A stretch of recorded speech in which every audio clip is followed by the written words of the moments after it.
I'll be with everyone ASAP. But there's some people emailing me that they can't get in to the class. Hello. Hi. Give me a second. I'm trying to get connected here. A couple of people don't seem to have gotten my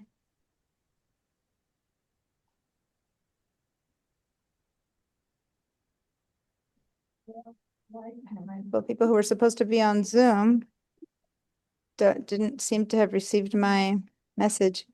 Hi, Blas. Hi, Molly. Hi there.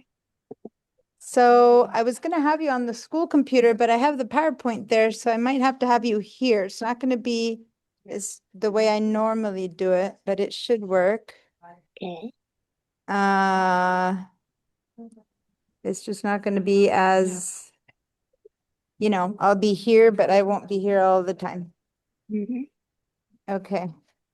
So hopefully the other two people who were going to join us are joining us. All right. So sorry about that. It's just that normally I put the Zoom on this computer, but now that the PowerPoint is consuming it, I'm going to do it from here, and I wasn't prepared for that. So I know Georgia is coming.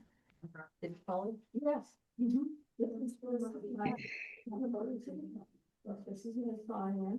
I'll help you all with the sign in and everything. Just relax. If you can, I mean, if it's working, that's good. And if you can help your neighbors, that's. Oh, that I can help. If the password, yeah. That's my password that works at home. So maybe there's, I see, I can see immediately what's happening. There's some spaces up front. And here we go. And you have the whole pipeline, and this is just the user. Oh, They have that. of course, at home, everything does automatically. Exactly. And then I don't know what to do. So now what we're gonna do is we're gonna give this one. Bring your hand. All right. And now try that. Okay, thank you. All right. Traditionally works because it worked in here. But when I try to. Because you're going to send a guest, you should go to guest. Give me a second. I'm gonna help everyone sign into their Wi-Fi. I'm gonna do that. But right now, I wanna first greet everyone, and if there's anyone, the first thing I need is for everyone to have. You don't need to sign into your Apple account if you don't need to, for this. So these computers, it's set up as new computers. Every time you sign in, if it's your this computer, you're like new to this computer. We won't really be using these computers other than to click on links on handouts to see things, because really this is about the handheld devices, right? But just in case, you might want to grab your name tag and with a pen, write the number of the computer you're sitting in, if you would like it, and in case you leave anything on it, which we shouldn't in this class, but just in case, there's a number at the bottom. It says, wait, 3, I'm 14. All you need is 14, or 7, or the last bit. Put it inside your name tag so that later you'll remember where it was. Only if you end up leaving something on the computer. We shouldn't be leaving things on the computer. Oh, you put this number right here, the 10 number? Oh, sorry for the check mark. I did answer yes to that and I was distracted. I actually need your signatures. Which is weird. This is not my typical. I thought so, but I didn't see any other signatures. Yeah, the people who know me, I usually make my own rosters, but it was strange. I've been told I need to use these, but no place for it's weird. Yeah, there's no place. How about the initial? Initial. Well, they kind of need to shape that it works. Let's try it small. Otherwise, make a little. I don't understand. I make my own, and they have space, and they're like, "Well, you have to use your ones." But how do people sign in there? I can put a check mark anywhere, and who knows that you were really here. There you go. Do your best. Do your best. Okay. And I don't like it either. But hey, we got it. I'm gonna complain again and see if I can go back to using mine. But I figured, I'll bring this one today. And anyway, but I do take a class And we have signed into his, maybe he prints something bigger, I'm gonna ask him what he does, because I don't remember having problem signing into his. Anyway, all right, so before, let's let Mary Ellen in, here we go. Now, in my regular high flex classes that I teach where people are at home or online, you can all see each other, because I put them up here also. But the way I'm teaching this one, I have some people who are joining us, but who are right here. There's 4 people here with us as well. Hi. And so when when you see me talking at the computer, I'm actually probably talking to someone who is having questions, right? But you guys at home, I don't have the normal system set up. Can you say something? I wish I can hear you. Somebody say something. Hi, it's Mary Ellen. Yeah, Molly, it's so good to see you again. I missed you. I know, Molly. All right. So Blast, Molly, Mary Ellen, and Georgia. Georgia, I'm not sure if she's coming in person or if she's here. We're gonna be in. Okay. So here's what I need you guys to do. For now, the only thing that matters is whether you got in your username and password into the computer. Or if you have your own laptop, some people brought their own laptop, then you don't need to use the computer. Oh, the only reason we're going to be using the computers, if at all, is because I emailed you at 1 p.m. So if you look at your pipeline emails, this PowerPoint has been emailed to you in PDF format. So you can, if you want, when I click a link, you can click on it to see it in front of your screen instead of here, which isn't a big difference, but the whole point is that you can have it at home to click on all the things and see all the stuff. Does that make sense? So you might as well just kick back and not use your computers too much if that's more comfortable to you. And just watch and do with our handheld devices. But you're also welcome to sign into the computers for that. Now, thing is that these computers are saying sign into your Apple account because they're starting up as if this is a newly bought computer. You're a new user for this. And you don't need to do that. So on the bottom left, and I'm gonna have to take a picture of that for the next PowerPoint because I forgot that these screens would do that. So hold on. It says set up later. So I'm going to ask you to just click on set up later because for my Mac classes, when I teach the Mac, people do set them up correctly. Let me just take pictures of these things. Are you sure you want to skip signing in? Yeah, I'm pretty sure. Say skip.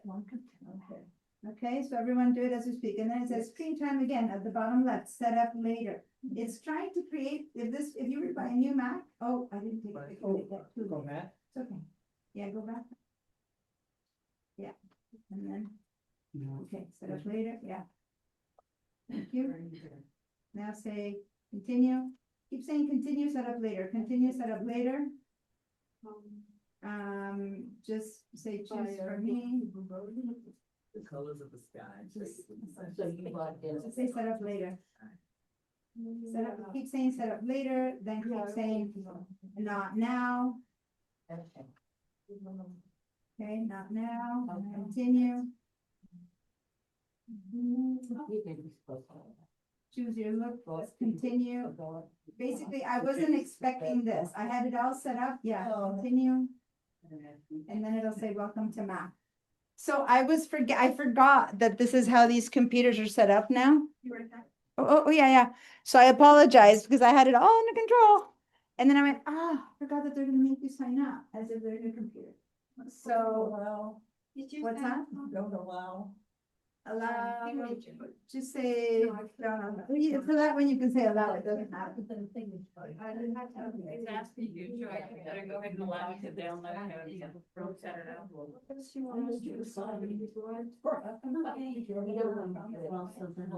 I clicked on get that from the browser. I don't know if it does it. But if you're comfortable with. I have it. So if you wanna sign in. Okay. Well, right now I could type.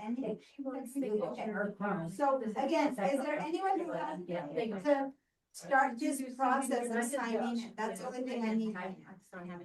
Oh, okay. People need. So for Wi-Fi, I will, have you tried? Did you sign that? Because Oh, or okay. you're not going to, you don't want to, which is fine. I just want to make sure that if you do Right. want to, then start putting your pipeline username and password. Christine, I'm hoping that we need your. Yeah, did you give it to the front office people? And she said, oh, because the class is full. I'm so sorry. I forgot. The class is full. Here, look, you have to go to break. I can go during break. Or I'm not probably help with, yeah.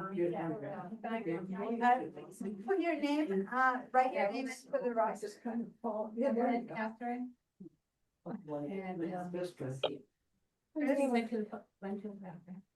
Okay, so we see we have 1, 2, 3, 4, 5, 6, 7, 8. 1, 2, 3, 4, 5, 6, 7, 8, 9, 10, 11, 12, 13, 14. And we only have a few signatures. So who has not signed yet? Thank you. Okay, if you have not signed, I like the other ones too. yeah. Let's leave it that Were way. you able to get in here? No, I saw much. no, I think Wi-Fi. Okay, does anybody else need a hand? Okay, so over here, we're gonna just put, I know, I think you username. A code. I just the beginning. Automatically, it didn't even Right. write to me, I mean, it makes me feel. I think I heard her say that we, okay, let's give that a try. Oh.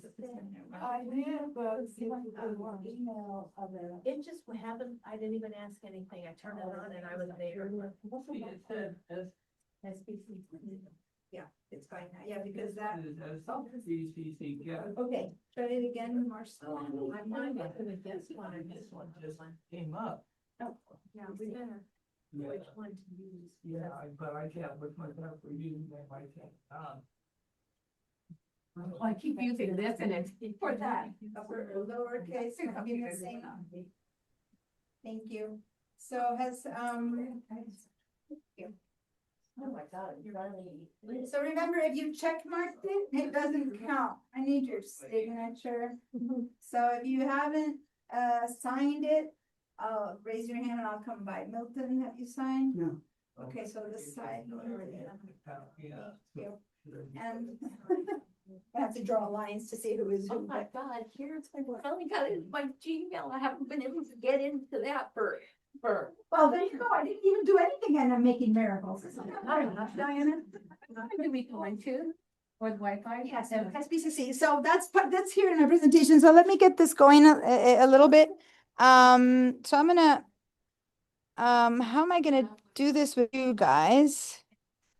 We could hear you perfectly when you're facing us, but when you get away, it's all mumbled. Yeah, jumbled.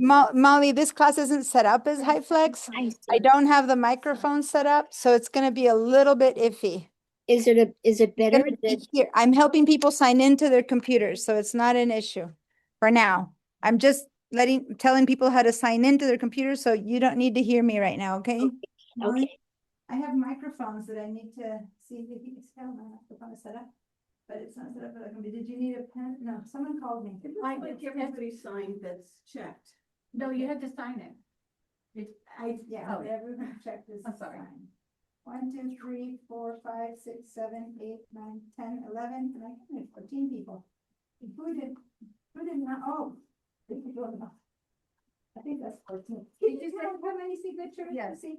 Yes, but give me a second, because I'm gonna have everyone Okay. say it at the same time. All right, so guys, I thought I was so prepared with everything, and then here this shows up. The reason you got me starting in, I've been here for an hour before class started, setting all these things up. But, I have some paper handouts, which I have not done since 2017. Because we were already not doing paper, but it occurred to me that this is not a my classes are very hands-on, everyone's working. But this one's more, some people will have a device, some people won't, there's some learning to be done, so I made some handouts to print, but only 6 came out and I had to come to open the door. The rest are sitting there. Does anyone know where the room is to go bring the rest? No, Is it the same room as it used to? it's now, it's way in a new place. Okay. So, So anyway, if somebody wants to come grab, I've got 6, if you really want the paper, and then I'll go grab some more, but at some point. I'm gonna leave them there. Anyone who really, really is a note taker, please go for it. Okay. I will go get more. They're all there. It's just that I don't know how to explain how to get there. And that's why, Is it way on the other side of what's that? the room? Is there a room number on the door or? If I can find it, I'll walk over there and get it. Let me, no and yes, let me explain.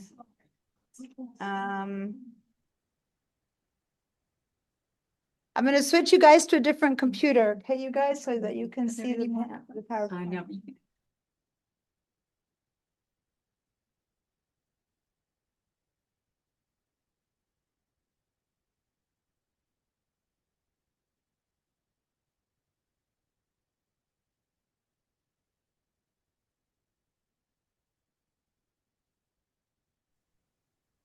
And now, can you hear me better, Molly? I'm on the Yes, microphone yes. now.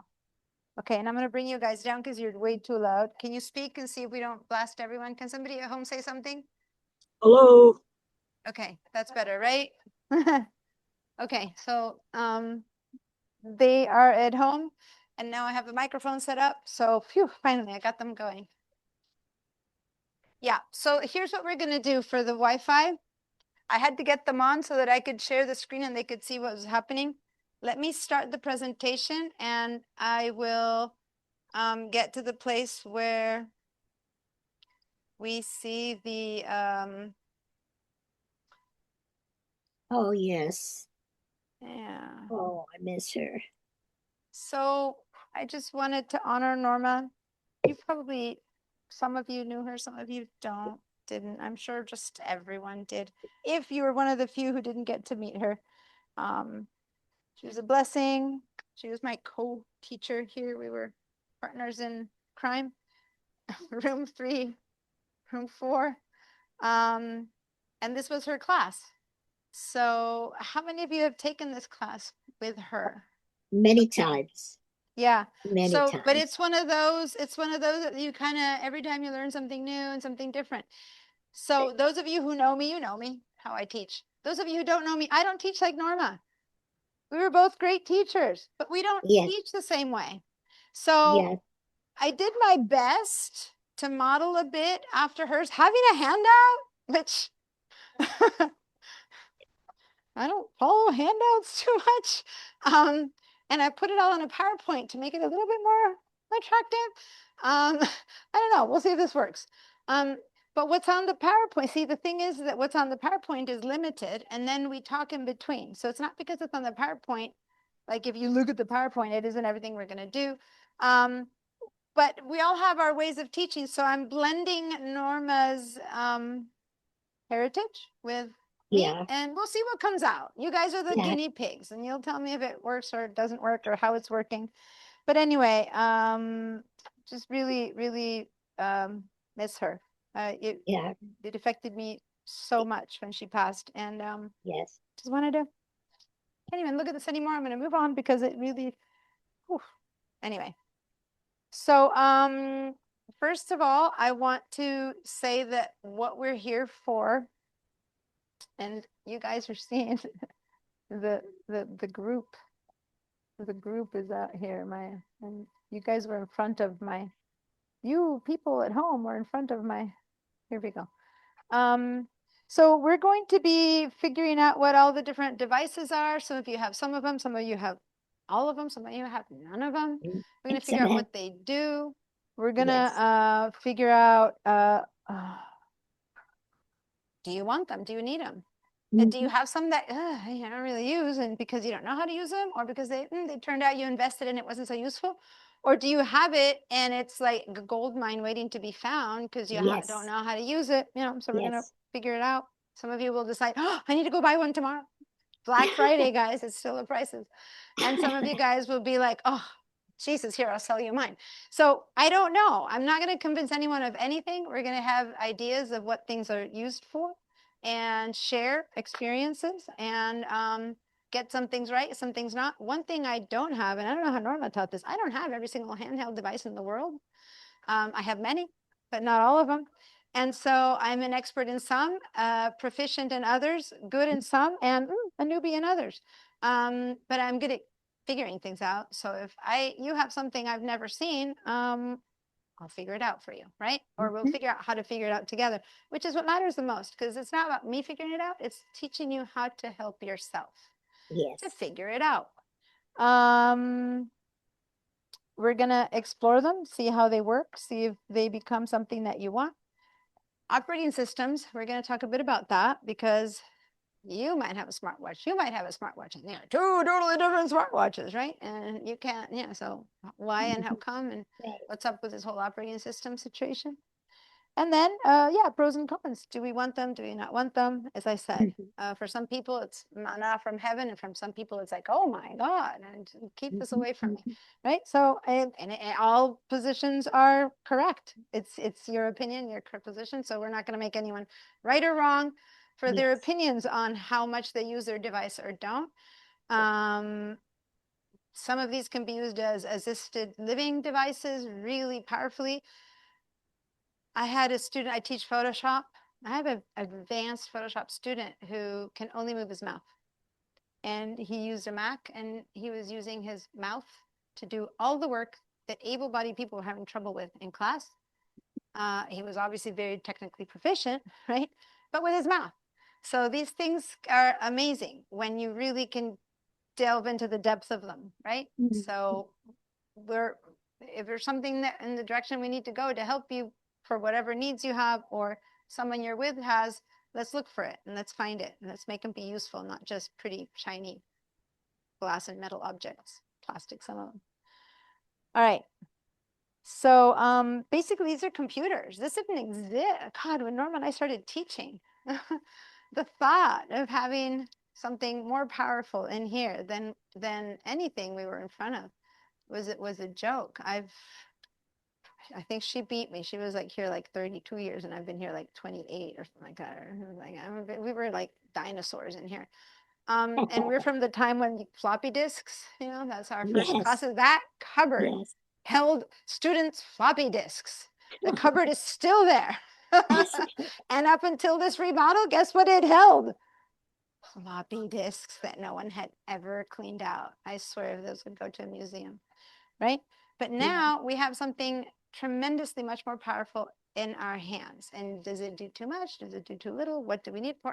What are we using it at a very basic level? What else can we do with it? That kind of thing. Okay.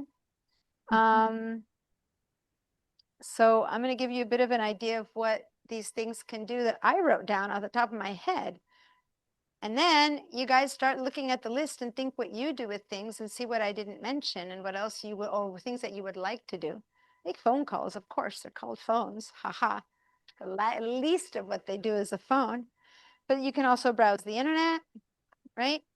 You can, what do you guys do on the internet? Facebook.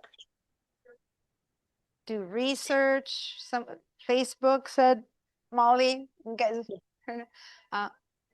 guys, I'm not looking at you this time, but you know, you can, why am I not? Why is, oh, that's me. Oh, because I'm showing, There you are. Yay. This is going to show the devices, but I had it set up to that. Anyway, you guys aren't seeing her. We're in this monitor, but later I'll put her here. It's just that I, instead of the regular camera, I have this so that I can put my device under it, which I have not used this like in 20 years. So I had to get a little primer the other day on how to use it again. But anyway, it works.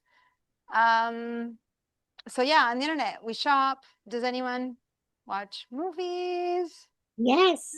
Yeah. Was anyone, what's that? Your TV? Yeah. But who still has it? Who has a TV, like a TV channel that you pay for cable and all that? Raise your hands. Yes. Cox cable. So Cox. it's pretty Cox for you. Let me put you somewhere a bit closer. Let me, while we're talking, I'm gonna, here, I'll put you kind of there. This is the person who's talking. I'll put her here for a little bit. And Mary Ellen was here, but Mary Ellen popped out. I don't know where Mary Ellen went. So for a minute, I'll have you here and then I'll put you out again when we need to see you, but so people know. YouTube, What's that? YouTube. On the computer. Yeah, so those of you who are paying, if you ever wonder whether to invest in some new piece of equipment, just so you know, I haven't paid for a cable in a year because you get everything you want off of your devices, just, connected to a computer, smart TVs and things like that. So that's not part of the, one thing I'm working with is with an outline that mentions things that don't exist anymore. We don't have music players so much anymore. But then things like smart TVs and stuff are not on it. So I'm combining, we're going to talk about the things that are not. I'm going to modify this to update it a bit. But yeah, music is very important. So how do you play music now? If the iPods are going the way of the dodo. Anyway, browse the internet, emails, right? Now we're talking about what can devices do, not the stuff you do on your computer. So if you do it on your computer, that's good. But did you know that all these things that we're pulling up here, you can do without owning a computer? Of course, taking a few photos. We don't do that with our computers. So that's what they're made for. Listen to music, watch movies, things that we're talking about. Read books. By the way, I'm a bookworm. Oh, and I'm a bookworm and a book hound, and I have a little library in front of my house to get rid of the books. And banking. So Banking. hard. What's that? Molly? Banking. Banking online. Yes. You do it on your phone. Yes. Check the weather. Get directions. Maps. Oh my God, those are so useful. Calendar, appointments, reminders, notes. Okay, It's I used to amazing. be like Post-it notes everywhere. Now I have Post-it notes everywhere. They're not really, they're in here, right? Lists of every type and kind. If I think of something, I'll make a list of it because I need that visual reminder. And by the way, some people who know me in the math classes, they laugh because I always have like my husband and I, polar opposites. Hi, Georgia. I'm sorry, I sent you the link, but you had already started on your way here. Well, no, you had to ask me for it. So people who asked me for it are online. But when I saw you asking, it was when class was starting and when you were on your way here. So hi, nice to see you. I made a name tag when you said that you were coming. She was going to be online, but here she is. Thank you, and I'm sorry for the bother.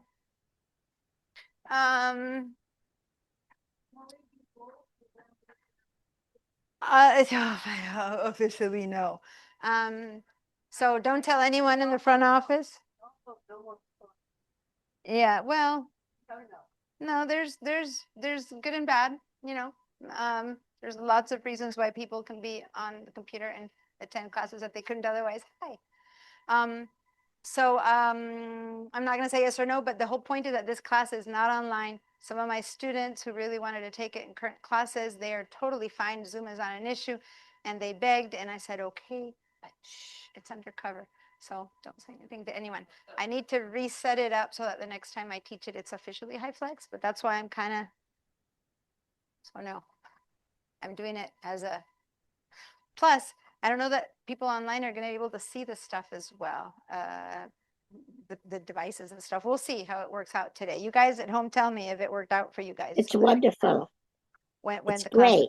It's great. So then over here I have fitness devices, how many steps you walk a day, blood pressure, accidents, smart watches now are they can tell.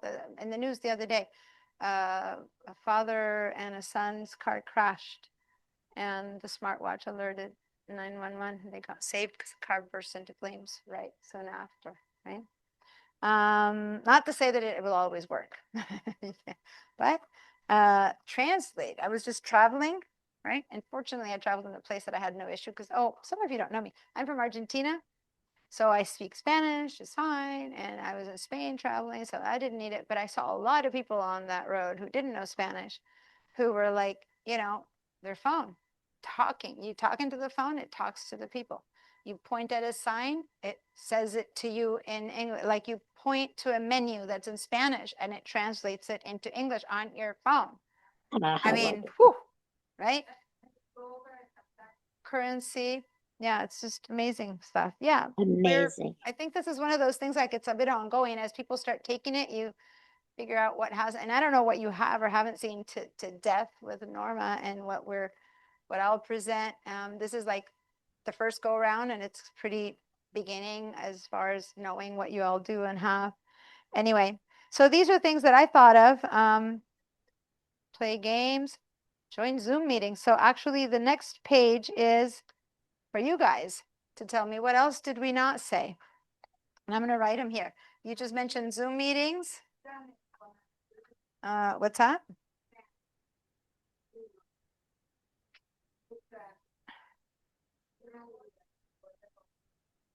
Hold on, because I say that again.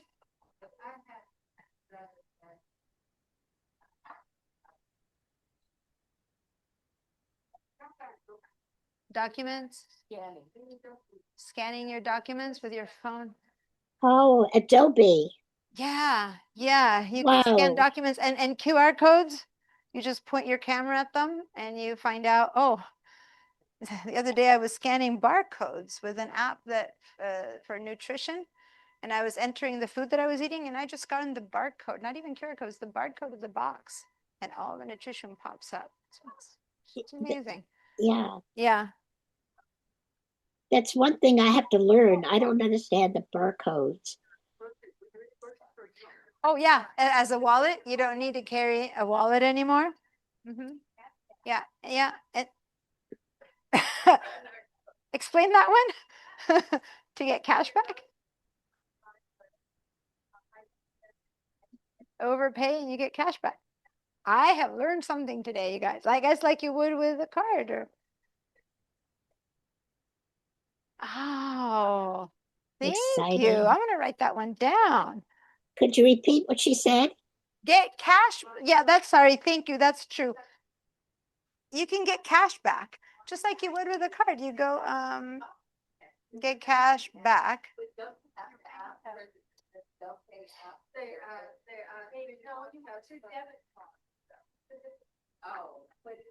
I need to move. I'm gonna move you out of the way a bit again, Molly. People won't see you for a bit, but I'm gonna connect here. You know what? I'm gonna connect to this Zoom again, so that people. Give me a second. I'm gonna connect to this one so that Molly can be over. Molly and Blas. You don't see Blas, but he's there always too. He's just one of those silent types.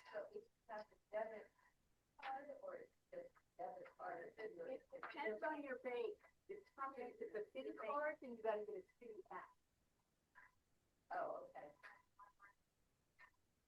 Let me turn the. Let me just. I'm getting myself into this computer so that I can see people. You won't see them, but I can see them, and I can move this out of the way now. And then whenever we need to see them, we'll see them. Okay. Good. So great. Look at my next thing. Did any of this sound useful to you, right? Oh, And wonderful. did anyone even hear something they hadn't thought of? How about anything else that we haven't said that you did? Did it come back to you? Oh, banking. Yeah, attend a class. Yes, and attending a class of the kind where you need to listen in, sure, you can do it on the phone. Attend meetings. I have attended meetings hiking, skiing. I was cross-country skiing, and it was one of those meetings where it was fine. Everyone knew I was on vacation, but I didn't want to miss it. I was connected to Zoom headsets. I was cross-country skiing, so it's like walking. My husband was laughing, going, "They're paying you for this?" I'm like, "No, not really. This isn't a paid meeting." But every now and then I'd have to say something, and it was just a group. It was us teachers anyway. But I was like, "Yes, Fuji." So we're gonna. I can't teach you everything under the sun all at the same time. Yeah. The notes app. Oh, the handouts. Yeah. Can someone who's why don't I run? I'll run, and someone who's good at running, if you want to run with me, and because we need to staple some. Give me a second, you guys. We're gonna go get the rest of the copies. Everyone stretch, stand up, stretch.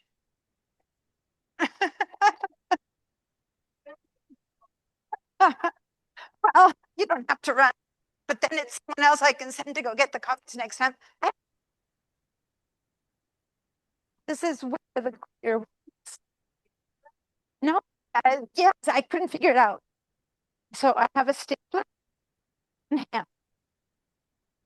That is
People like 60 and above. Yeah. And it's just wonderful because it's using weight Mhm. and there's and I feel like a new person. I love it. That's wonderful. See, as promised, the problem is I never figured out the stapler. So Gigi is going to staple them and hand them out. See it, the little packets? And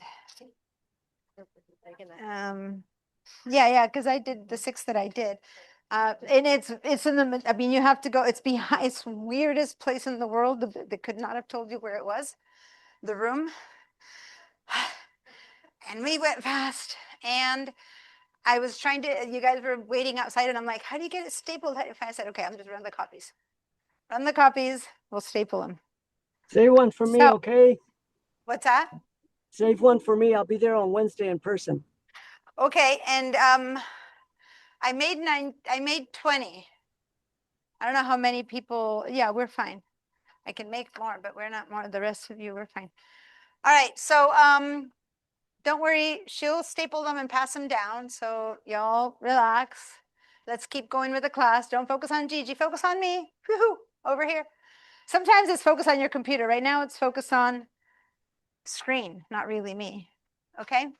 So now raise your hand if you do 15. I over there I had like 25 ideas. Do you do at least 15 of those with handheld devices? Okay, we're not talking about computers. Most of you might do all of that on computers. Okay, good. How about raise your hand if you about 10 of those things? Can you think of 10 of the things that we mentioned that you do? Okay, about 4 or 5, or you guys? How about if you do 5 of those things on your handheld devices? And everything we've been talking about, okay, come now, raise your hand. I want to see a show of hands. Okay, one person, I don't believe you. Those of you who already raised them, leave your hands up. If you already raised them, I should have started with better instructions. So at this point, we should have most people with their hands up. And backwards. Thank you. Someone who knows how to run these things. 5, 10, 15. Because it's, well, no, because then you see everyone raising from the beginning. Oh, so then bring them down. I like that. Bring hands down. It's a bit negative though, but yeah. Instead of up. Yeah. Thank you. Good to have those ideas.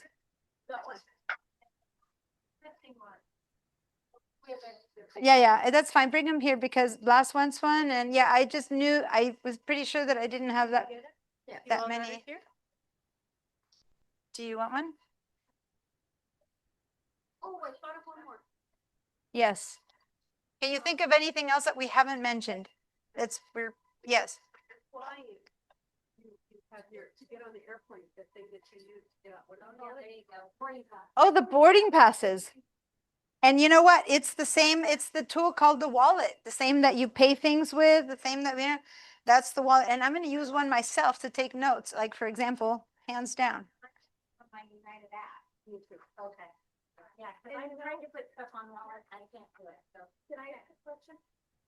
Some things you may do from a wallet app and it'll do all kinds of things, but then like you get something from your United app, you might get something else from your bank app. But all these apps clog up your phone. If there's one that'll do all these things, that would.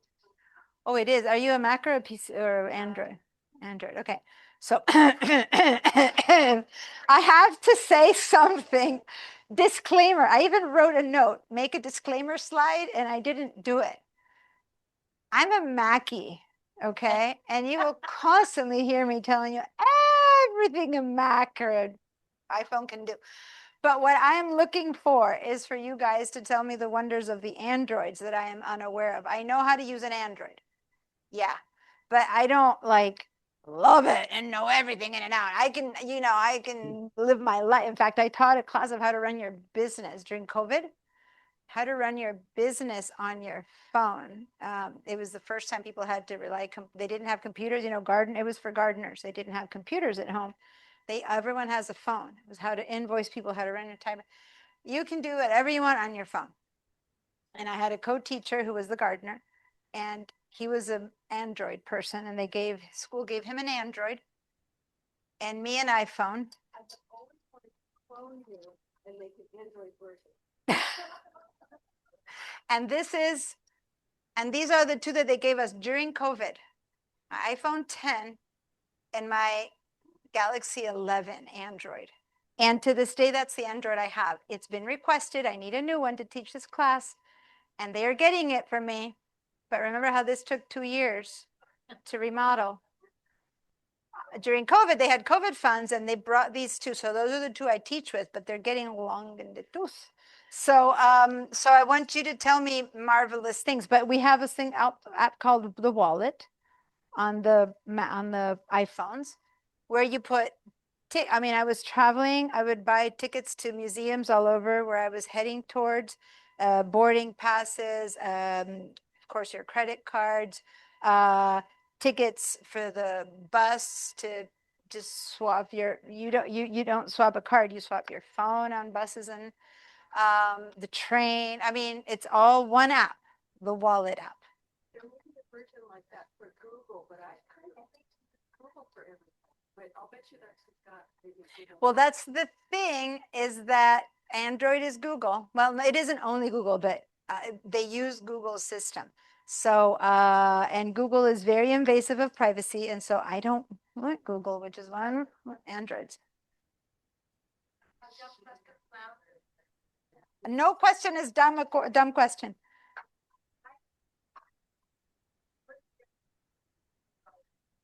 Guess what? The next 20 slides are all about that. So you're in the perfect spot. And if anyone knows it, just take a nap because we're going through that. Okay. But yeah, that's because these things do come up, right? What's the point?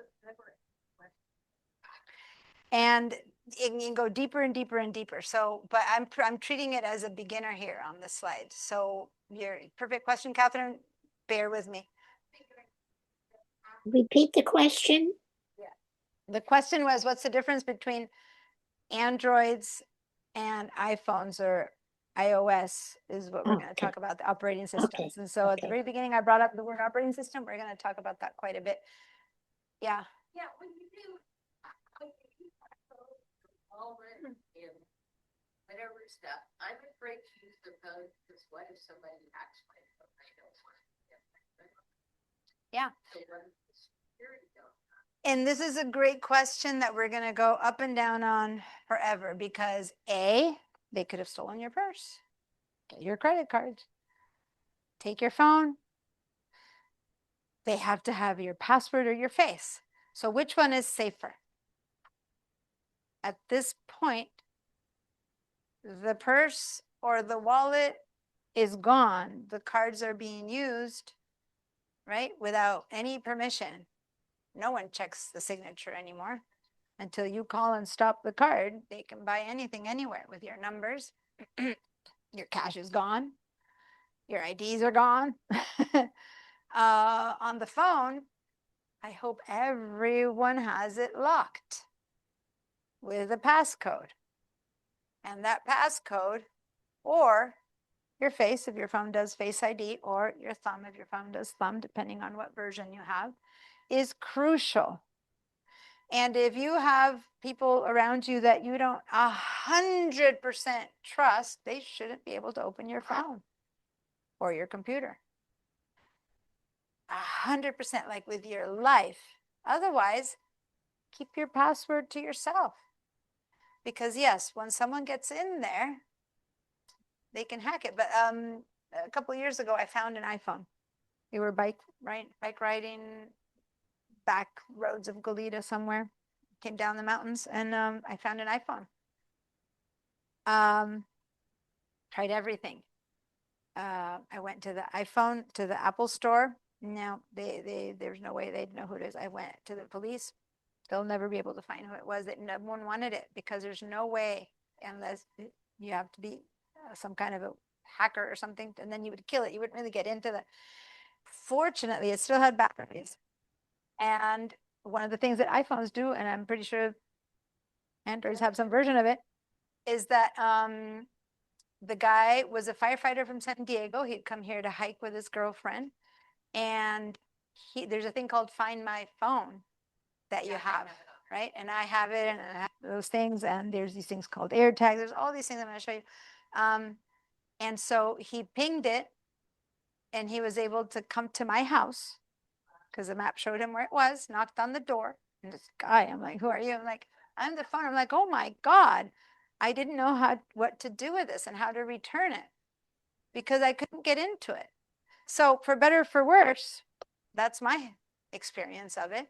I went to the Verizon store and I said, there's no way you can track your clients. I mean, there's nothing. I went to the Verizon store, to the Apple store, and to police, and no one could figure out. No one wanted the phone, meaning it would have gone into a bin.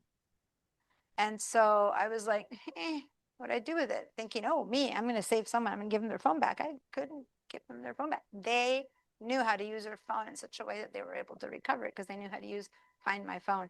So they probably got onto their computer, got onto their account, something I teach people in my Mac classes how to do, get into your iCloud, get into the cloud, ping your phone that way. And that's what he did. And he recovered his phone. Did he borrow somebody's iPhone in order to track his phone? Well, he How did he needed to do it? get to some computer, maybe his girlfriend's phone or whatever. You need to get online. So maybe his girlfriend's browser on her phone, or a computer at the library, or your own computer at home, that you can go onto the internet to the iCloud.com. And this is something we're going to talk about the cloud, but I'm not going to bring that up. I'm going to bring it up anecdotally today in these kind of conversations, but I'm not going to teach it to you because this is more of a old devices kind of thing for now. But take my Mac classes if you want to hear more about that whole system. But yeah, you get onto the internet. That's the important thing. You need to know your password to your Apple account, and then you can just ping it because, or if you have a smartwatch, you can do that, depending on what you have, what devices you have. If you have another iPad, like if you have other devices on you, but if he was just visiting from San Diego and he left his phone and all his stuff is at home, right? And I always say, what are the worst case scenarios? It wasn't worst case scenario. By the time he got to San Diego, his phone was dead, right? So you have to do it within the time that your battery is still going to be alive. At which point he was able to ping it, follow the map, all the way to my house, knock on my door. He got his phone back. I was like, anyway, so How do you recycle something like that if it's completely dead I guess and there's somebody places where finds you it? do electronics recycling, but you should kill your phone if you're going to recycle it, just in case someone finds it, because there are probably hackers who know how to get in there. I don't know.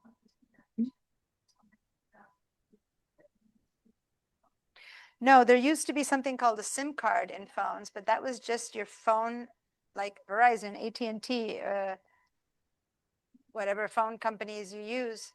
But it really isn't the computer itself. Everything else we're talking about, it's just the phone part. And if you say that you move from, what are the companies that sell phone system? T-Mobile to Verizon, you would take the chip out, the SIM card, and put another one. And now you're connected to T-Mobile, right? So that's what that is. But the rest of your phone has nothing to do with a SIM card. And that said, this is an iPhone 15, doesn't have physical SIM cards anymore. So the reason I know how to use a Android phone, I know how to use PCs and all that, no problem. But Androids I have a harder time with, and we're going to talk about what the differences are. But because whenever I would go to Argentina, I'm from Argentina, I mentioned it quickly, and I would go visit my mom, my sister, my family. I had, and this is coming up in the slide somewhere, I had a locked phone, so I couldn't change system company. We'll talk a bit more about what that means later. So I would take a Verizon phone, and they would have an old Verizon, an old Android at home. They're always waiting for me, and I'd use it when I got there. So every time I go to Argentina, I use an Android. Except for this year, because now that I have an iPhone 15, I was able to just buy some time on another card, another SIM card, and I was able to keep using my own phone in Argentina because I could have 2 SIM cards. So it's the first phone that can do a dual SIM card is iPhone 15, which is what this one is. So you don't even need to take that little piece out anymore. There's no moving parts to your phone anymore, Georgia, other than the SIM card. Why did I come back? I do want to, you can see we're getting nowhere near the end of this slide deck. But that's okay. There's a lot to talk about that isn't even in the slide deck for the next couple of days, but a lot of this I can also just zoom through. What we're talking is part of that. But anyway, the main devices we're going to be talking about are smartphones. It's pretty much what we've been talking about right now. It all has to do with our smartphones. Ebooks, a couple of people went, yay, you're readers, right? And those are separate devices, or you can also read on your phones or on your tablets or on your computers and tablets. So those are the main 3 devices that we're going to focus on. But we're going to talk, of course, down there, the connectors, the cables, all that stuff. Yes, Catherine?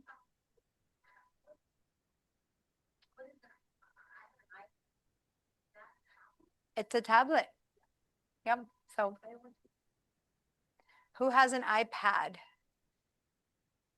Quite a few of you guys. Who has any other type of tablet and you know it? Because you might not know that you have a tablet. A what? You have both. Okay, what kind? I have Samsung. A Samsung? What? Oh, no, I mentioned tablet. That's not an iPad. Because 90% of the people, and this was proven here, have tablets, have iPads, but there are other tablets. So there's a Samsung, and what do you have? Okay. And, oh, someone's showing up to my, hold on. Laptops are not handheld devices, even though they are. Technically, they are a handheld device, right? They're mobile, but they're not considered a handheld device because they really function 100% like a computer, no matter if it's fixed or moving. So it's a whole different system of operating systems. So we're going to get there in a second, talk about the different operating systems. But tablets are a bit of a weird little, because do you really need a laptop? Because a tablet's not enough, or is a laptop too much? Do you really need just a tablet? and because it can do everything. Or is it a tablet? Not necessarily. You just need a phone. Like, what do you need? There's so much overlap with what they do. You can comfortably read a book on a tablet, but ebook made for reading is like reading on paper versus a tablet is shiny, just like a computer. So your eyes get more tired. But can you read? Yes, you can, right? That's a tablet. That's a tablet. And it's supposed to be for reading books, yada, yada, Amazon Kindle, but Amazon Fire is a tablet because it does access the internet. It does much more than reading. So it's one of those little hybrids that we have going on. What else were we going to see? Those are the main things we're going to talk about. And no. We're already talking about other stuff as we speak. I just mentioned finding things. Fujia mentioned laptops. I want to talk about what I'm not, just what we are going to talk about to know what we're not going to talk about in case you have an expectation of what you're going to learn in this class that you're not going to. So we're not going to talk about laptops, for example. We're going to talk about at what point do phones and tablets overlap into laptop territory and what takes over and what doesn't take over, but I'm not going to explain laptops. Fujia, this was particularly answering to you what we're teaching and what we're not. You want to know about laptops, and I'm not going to talk that. But the smartwatch that I am sporting here, yes. It's a wearable technology. It's a new one because guess what? Have you heard about the Aura ring? Yeah, there's a ring that does what these guys do. There's fitness trackers that you can put them this could be a fitness tracker hanging from your neck. There's different ways you can have more or less out of them. But the Aura ring, I was very tempted to remember the price instead of having a thing on my head. Headphones, I mean, mainly to the point that they are part of the environment where when you're using handheld devices, you many times need headphones because they don't sound, you can't listen to music tinny from a phone. With a headphone, you get great sound, right? So yeah, the phones have a what's that? And privacy, yeah. And I'm skiing on a Zoom meeting. They can't be hearing the snow go on my headset. They just hear me, especially headsets that are, wow, I got leaves and twigs on my hair. There's a pepper tree that hangs over my driveway. I think I'm getting into it to get in the car. Yeah, so headphones are a big part of handheld device technology. How do we connect them? Wired, wireless, that kind of stuff. So by default, you can't have one without the other. Are AirPods just a type headphone? Yeah. Okay. They are part of the Mac environment. Headphones, very expensive, very wonderful, very easy to lose. Absolutely not worth owning. In fact, I have a pair that doesn't work well. That was a lost pair. It was in the lost and found, I believe, in the main campus for a few years. And someone said, "You teach Mac stuff, don't you?" I'm like, "Yeah, here." No one's ever, they were found on some grass. In fact, their name of them, you'll see when we try to connect them, is in Japanese or Chinese or something like that. Or I don't know in what. But they don't work well because they're not mine. I mean it. Because they're not mine and they know they're not mine. So it's not like a phone. It's not like you're going to tell me banking, so I can't make them work, but all the features don't work. And it doesn't have the most important thing, that noise cancellation, where you shush the world out. That part doesn't work. So I tried to say, here to my son, you want some? And he's like, they don't work. And back to me, I'm like, okay, there's still my demos. No one uses them, but they're my demo AirPods.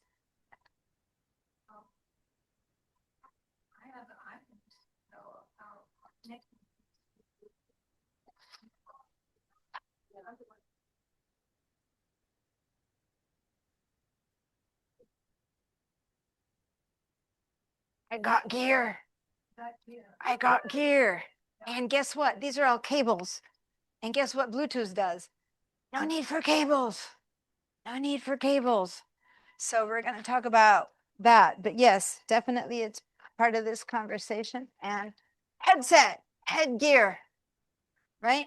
All of these connect by Bluetooth. So, and my mice are Bluetooth, my keyboards are Bluetooth. So we're going to talk about that, and I'm going to show you how to connect with your phone. What else? Hmm.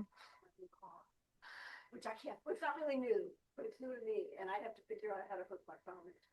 We'll practice it here a few times, and then you'll know. But yeah, our car, my husband geared it to his phone, so he walks into the car, and we have a very old car, so it's not like the new ones where it does everything for you. This is a 2010, 2011, but even then, it was Bluetooth.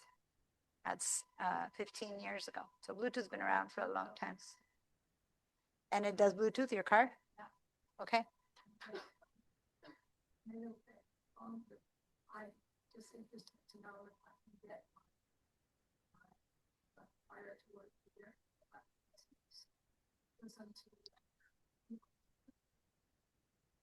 Not all, especially the older equipment, meaning the car, in this case, not the fire, but the car. Not all of them had Bluetooth enabled in order to listen to all kinds of devices. So like I have some very, very old, amazingly good quality Sonos speakers. You know, they're high quality, but they're very restricted to what we can listen through them. So again, I tried, my son's like, my speakers are dying. Here, you want to use a Sonos? Nah, I can't connect my whatever to them. Because although they're Bluetooth, they're kind of like enclosed devices. So even though we have Bluetooth, not everything connects to everything, because that piece of equipment isn't made to accept maybe a tablet. But we can look into that. Mm-hmm. And my dad call in the car, comes in my. Yeah, it's wonderful. So there's some capacity. Yeah, no, exactly. I think it depends more on whether the fire tablet is capable and not. It's amazing what it does, but it isn't everything. So I'm thinking it's that conversation. But here's the thing. What we're going to do is start to learn about these things. I would like to have you guys send me a text, send me an email, and then as a class, we're going to have these questions of this to this. And guys, I'm going to teach you to Google. I don't like coming to Google stuff, to look it up. For now and then, there's this thing called ChatGPT, which I hate for so many things, but for some other things, trust me, it knows how to go and research things that maybe a Google search wouldn't find. So would an Amazon Fire connect to tell me exactly the brand model of your car, and just go do a bit of deeper research, because it's not just a Google question, it's more of a research thing, and that's something that ChatGPT might be good for. So ChatGPT is an artificial intelligence kind of place where you question things very differently. Google is a search engine. You ask it a question and it tries to find among us all the websites a possible answer to something. But that's all it does, versus ChatGPT goes in there and thinks and tries to understand your question and piecemeal information from different places to give you an answer. And sometimes it gives you balderdash, and sometimes it comes up with something that you wouldn't have thought. Right? Yep, it's an application. And a lot of our devices now use artificial intelligence, and the newer ones do. Any iPhone after iPhone 15, I don't know. Let me talk a bit more about operating systems, why sometimes I don't know the models. It's not because I'm an iPhone Air person, it's just that models of Android stuff are a mess. Give me a second. Yes, Chris. I wanted to say that sometimes when you try to hook a phone into a car, there's the plug. Sometimes it doesn't go to Bluetooth. Sometimes it goes wire. You just plug it in, and it'll read your phone. It might read the tablet better. Yeah, So what I do is, because I don't want mine and his to compete, so he has the car wired to his Bluetooth, and I plug mine in whenever I'm in that car, just so that we don't have both competing. Yeah. No. That's just two. I don't think. So, let's keep talking about what kind of devices belong in the conversation of handheld devices, because all of this might be bringing up, but can you write those things that I said down, Georgia? Model of, and we're going to look into how do you find out the model of your devices, certainly model of your car, and then we can see how we can figure something out. So begin to think about questions that you might have like that we can try to look up. I know a lot, and some people are like, you know everything. No, I know a lot, and there's so much more that I don't know, but I kind of know how to look for stuff. So we can do some of that, right? Air tags. Anyone know what an air tag is?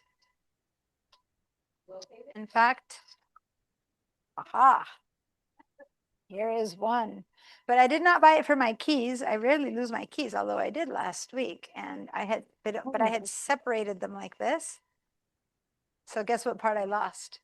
The part where the AirTag wasn't there, because it's my key to this room, and I was desperate because I was like, I'm going to teach on Monday, and for 10 days I didn't have it, and it was in the end in teaching bag that I hadn't. Where was it? What happened? It was in my teaching bag that I hadn't been. I taught in person the whole first part of the semester, and then the second part of the semester, most of my classes were on Zoom, and there it was hidden in some bottom, But this side of it, had it been connected, had I not disconnected it, yeah, I can go. There's an app called Find My. It's a Mac app. But there are devices you can buy that work with Androids that are not AirTags. AirTag is a brand name. But there are similar devices that you can buy for Androids. And on the Mac environment, and the guy who found his phone, he used the Find My phone. In this case, it would be Find My AirTag, as if what I lost is my AirTag. You can trace this. And the reason I bought it, because they've been around forever, and I've always been like, But I did a long trip, and bless Norma. One thing that happened is I got I don't know how much more time I have left when that happened last year, when she passed away. I don't know why. We were something. I was like, so I took a 6-month trip, 6-week trip that I didn't, and I kind of brought her little stamp along with me, the one that I saw there. Took her on the trip with me.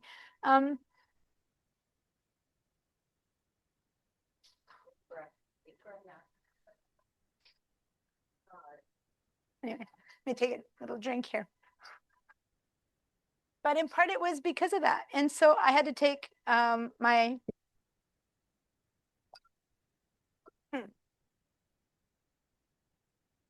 I did a month, 6 weeks in Spain. Have you ever heard of the Camino? Yeah. I did that. My bag. And then I came home and I met with my husband. We went northern New York. We did 400-mile bike trip. And he had to ship the bike, and I had to ship my backpack and all stuff. So I bought a little pack of 4 air. I know, I'm like, let's live life while I have it. Yeah. And we put air tags in the bikes that we shipped and air tags in the backpacks. Nothing was ever lost, or so we didn't need them, but it's like insurance. If you need them, you can, if you wait for your luggage to come and you wait and it never shows up, you have to hope it's somewhere in the airplane with an airport, and not like in Rome or something. But with an AirTag, you can pinpoint it, and there's a feature now. It's new from this year. Before, only you could find your AirTag. Now there's a feature for airlines that you can share, and you can choose to share the AirTag. They can locate it, and they have been finding people's luggage because of AirTags now. So pop one in when you're traveling. What message does it say? It just pings in the map. You just see a little bright little ping, ping. I'm here, and I'm gonna show you them.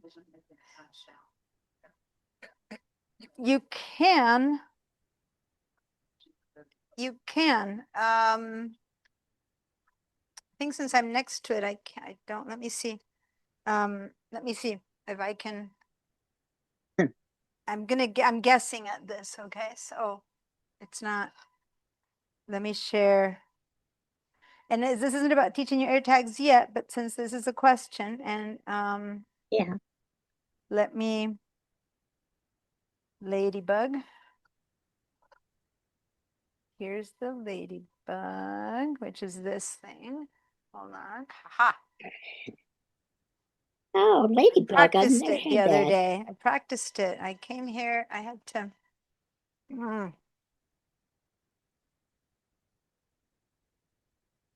I put so much gear here.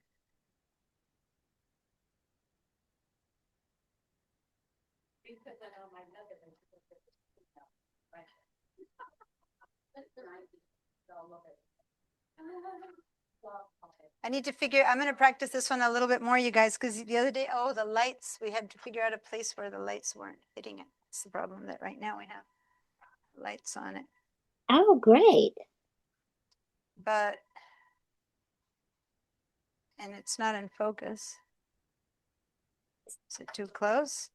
It was in focus the other day. What's missing? I never heard of ladybug. This is It's terrific. this, well, it's old technology. It was here before COVID and then I never needed it. I think Norma used it a lot, right? Didn't she use it for?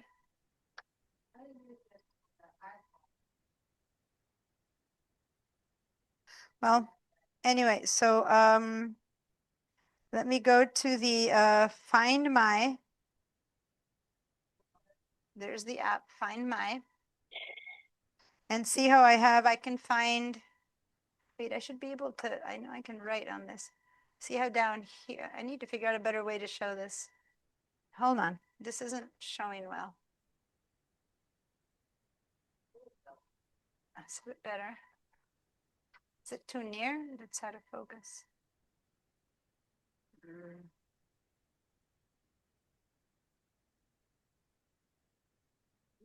Why is it out of focus? Oh, how nice I and have to have it clear. even nearer. That's why it was too far. That's better. Okay, anyway, the whole point is that down here, see how I can find people or devices, right? Or items, right? So if I go click on items, then there's my fanny pack. See that? Mm-hmm. That it's in North Turnpike Road. Guess where is North Turnpike Road? Because on my fanny pack, I had my passport and I had my money and my credit cards. And so I had this attached to my fanny pack. And it's telling me where it is. So if I click on it, right there, it tells me it's at the Selmer Wake Center, and I'm going to have it play a sound. You hear it? And it gets louder and louder. You have to have all location services turned on, or can you just have that app? Well, it depends.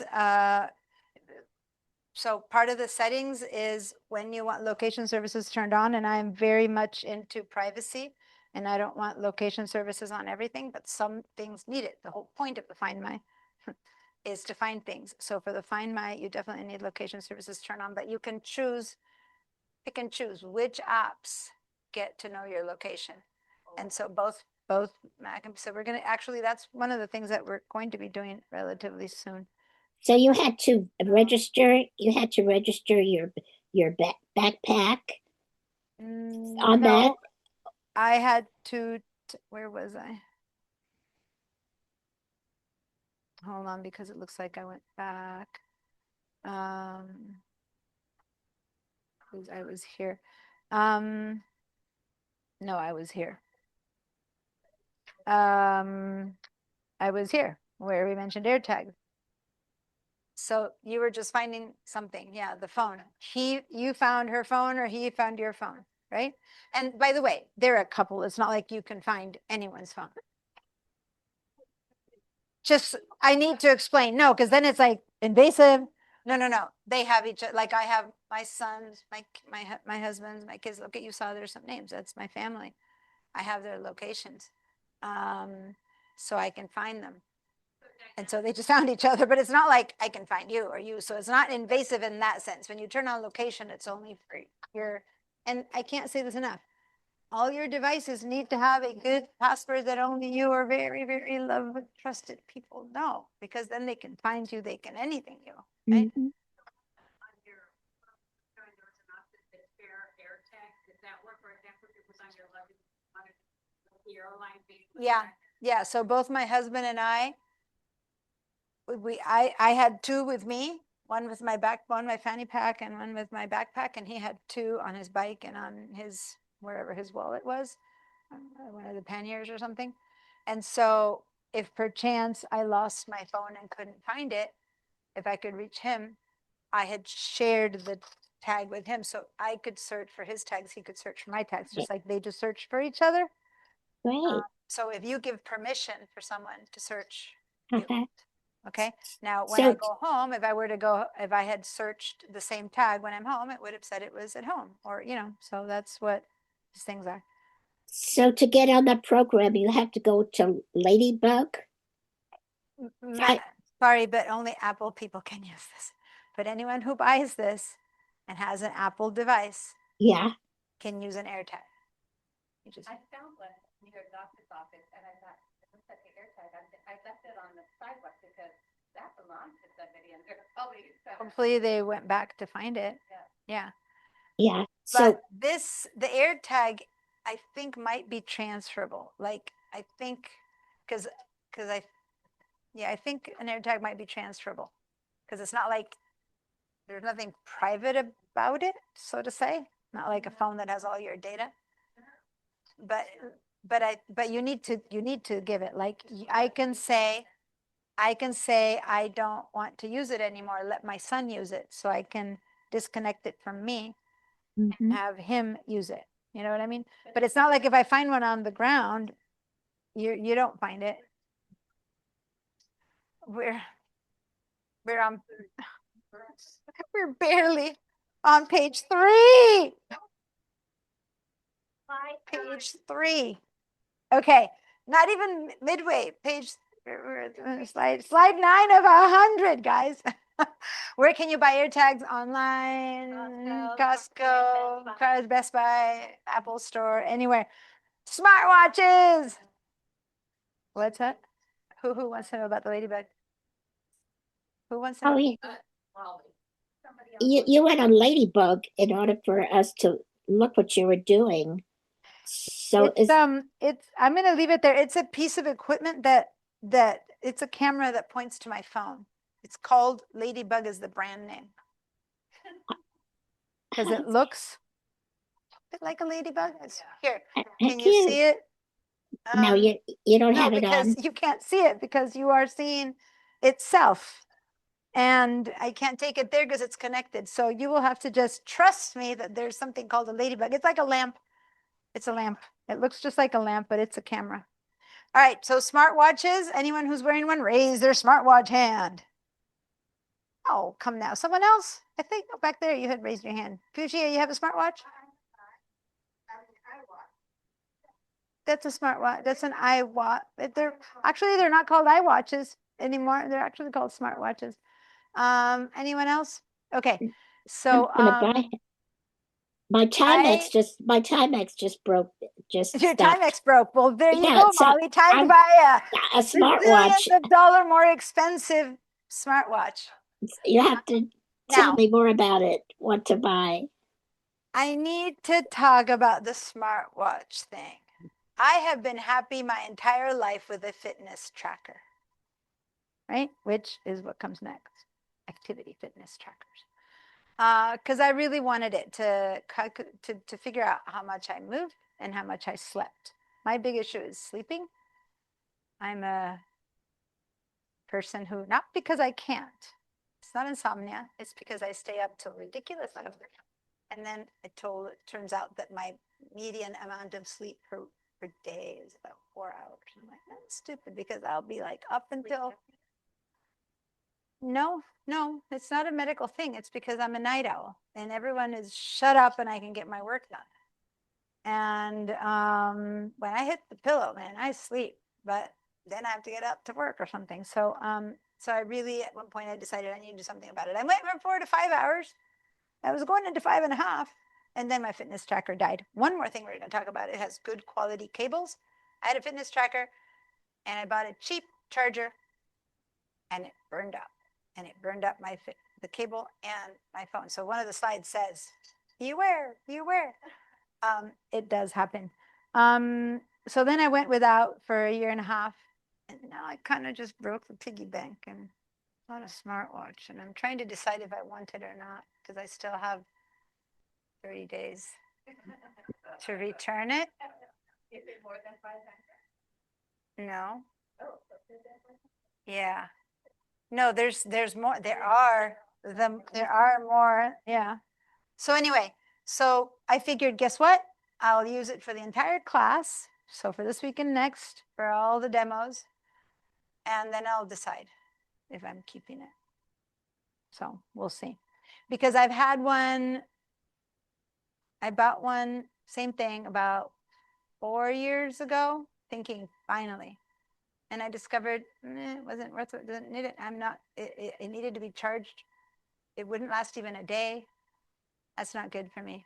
I used it for a week and said, and that one went straight back. This one is lasting 1.5 days, so it's fine because if I charge it once a day, so that big hurdle is gone. And the more you pay, the longer it lasts, but I can't pay that much. So at some point I have to stop paying and hope it lasts. And so I'm kind of at that decision making. But we'll see. Anyway, we're going to talk about the benefits or the not benefits, and there are many benefits. The question here is, do you need to own them all? No. Can you own them all? Yes. Do some people own them all? Yes. Do you need them all? No. But what combination is right for you? And in a way, my goal is to use the phone less. And if the watch allows me to use the phone less, that would be good. Because if I pick up the phone, suddenly I am staying on the phone. And time goes away on the phone. So, oh my, is it already break time? Give me a second, don't leave yet. I'm only on slide 9, you guys, we can't leave yet. And then some smart home device. So the question for me is whether I can use my phone, because you don't want to sit here and do stuff on your phone. It's just as need basis. I can control all my from my phone. Yeah, no. I'm talking about, I was going back to my watch. I need to see whether it's useful enough that I can leave my phone behind. And that's what I'm still testing it. Okay. Yeah. If so, it's a keeper. What's that? It's got a lot of software. It can do so much. But at some point, I'm still tied to the phone. And if I'm still tied to the phone, then I'll just get myself another fitness tracker because.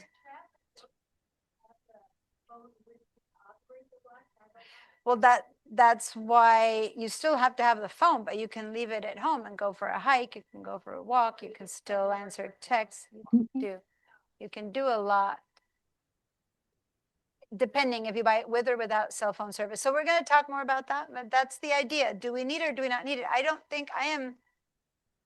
My car died when it was 20 years old. I still pine for it. Our newest car now is from 2017. We're not people who want to buy the newest thing. But that thing that we use needs to be useful, right? And so, of course, I'm a Mackie. I'm tempted. But do I really need it is what I'm checking out. So by next Monday, I'll have had it for another week. I've had it for a week now, and I'll know more. Smart home devices, which Chris was very excited about. Give me a second because Chris spoke up. Yeah. What are we talking about? There's so many. And I have a place out there with a list somewhere down there. What's that? Apple versus Android. You got Alexa versus Google.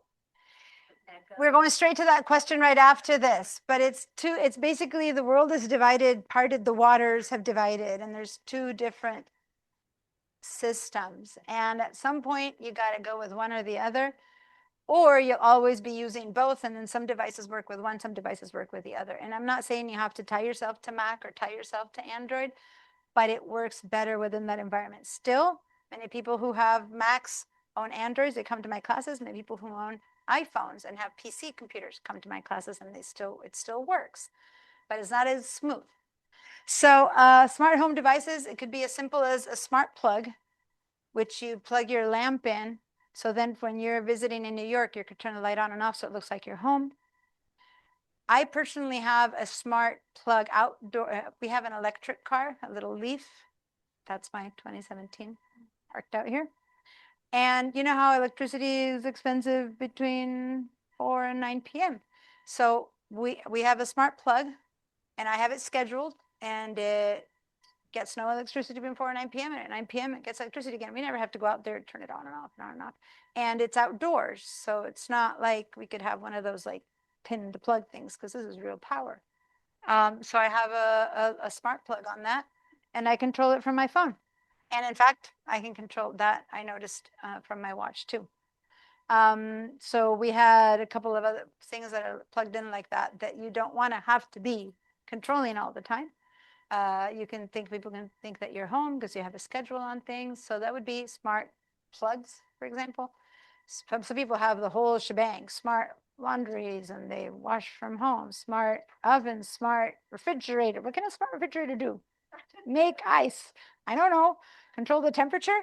I don't know, but I'm willing to learn from those of you who have them. Okay. Where do you buy it? Where do you buy this?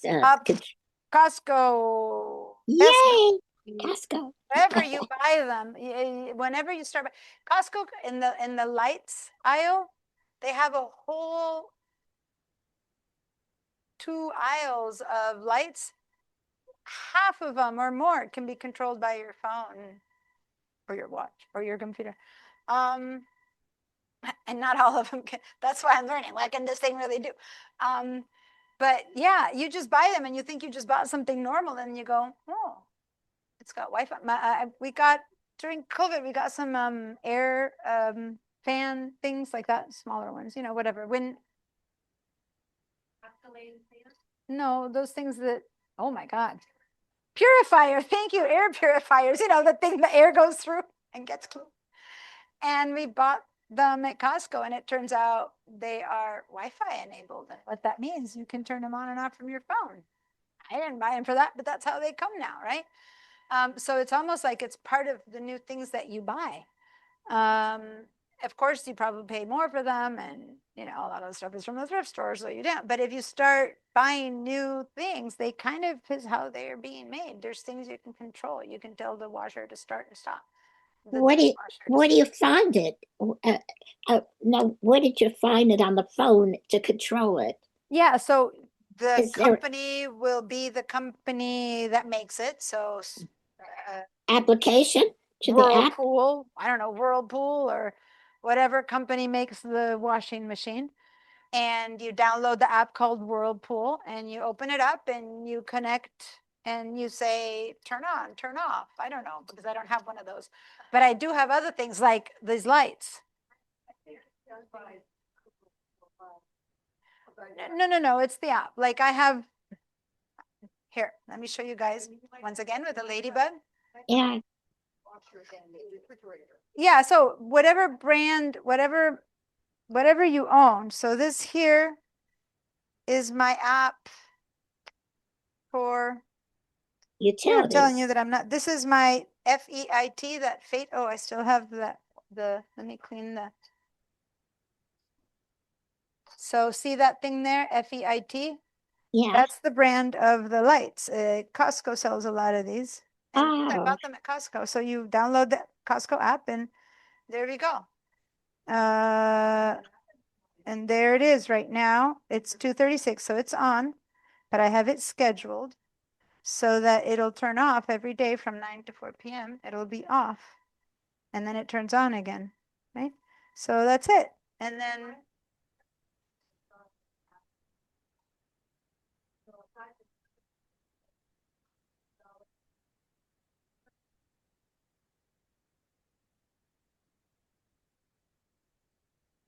There are cards, especially people in cold areas, you know, not like us, where they can turn their car on from their home to get it to warm up. People, I remember my mother-in-law had a little cable she'd plug into her car. No, you can now just do it from your phone.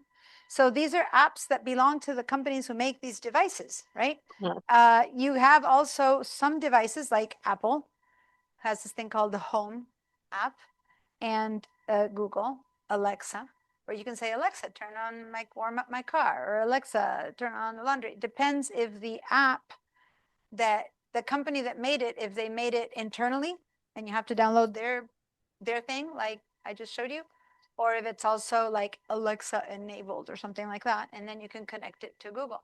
So my son went to college a couple of years ago, and well, I did.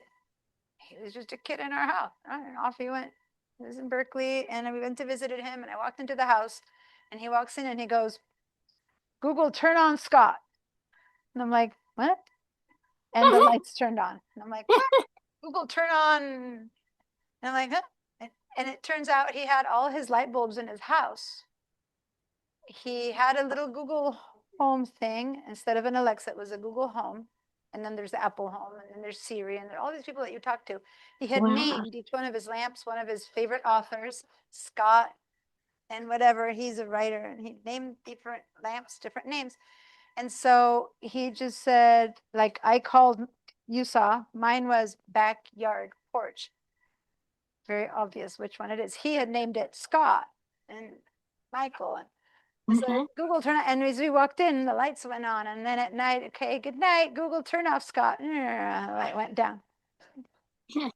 Whoa, right? Is he, And it's is he, just a light bulb, you guys, that you buy for very little money at Costco. We're not talking fancy gear.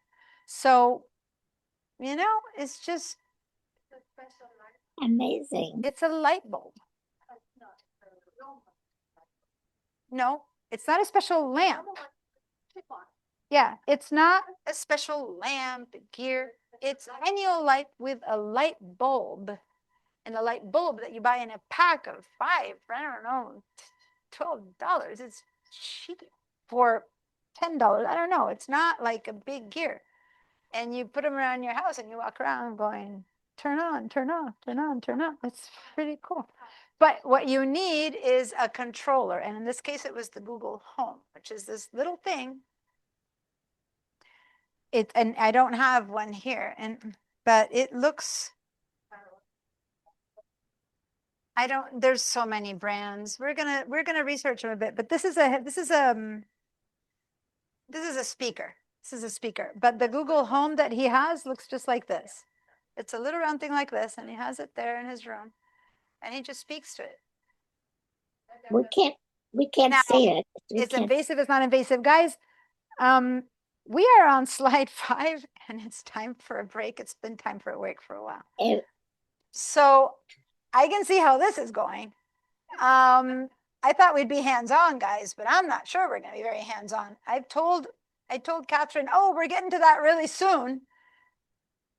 And we haven't even gotten to that. I'm so sorry.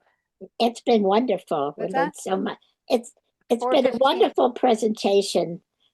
So guys, let's take, Thank you. What's that, Molly? I'm sorry, I didn't hear you. It's been a wonderful presentation. We've learned a lot just by looking at Talking it. We don't know anything yet of how to, but we know about things, right? So yes. Okay. So let's take our break. Hold on, let me be very specific. It's with my watch, 2:40, 2:41. 15 minutes is 55. Okay, we'll be back at 2:55. Break till 2:55. Oh, actually, here's the thing. Okay, wait, let me establish the rules. We can't stay in the room because I want people to be able to leave their stuff. So everyone has to go, and it will be locked until we get back, because otherwise we all have to carry all our stuff. And I'm definitely not carrying all my gear. So bring whatever you're going to need out, and your jackets if it's cold or whatever. Yeah. Someone one day it was hurting them that they came in and saw the tags all the time. So they came with a snippet and started taking them off. But I just think, It's new car smell. Hi, Molly. Hi, Blas. Hi. Hi, Hello.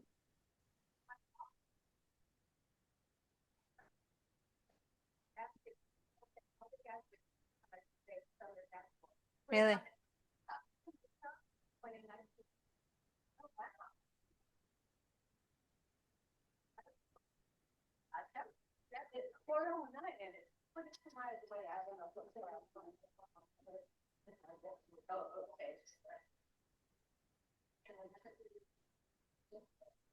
Okay. So guys, I'm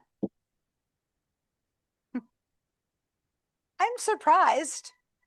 I am a person who likes to make sure that people get what I want to teach that day.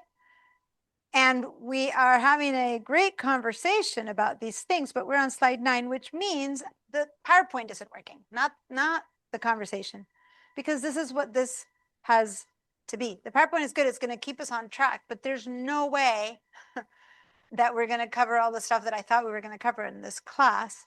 So I need to change my idea, but hey, it's the first time I teach it, so I understand. I didn't know who would be here. People who are totally like with it, people who have nothing, people who have own everything, people who just want to learn. I didn't know until now, right? And in part, in the email that I sent you, where you guys downloaded this, can download this. There's a survey link, and I was going to ask you guys to do it, but it's going to be home. We don't have the extra time in class today, so we're going to get to a place where it says, please fill out this survey. We're not going to do it in class. Your homework is to go to your emails from me, and you have the PowerPoint.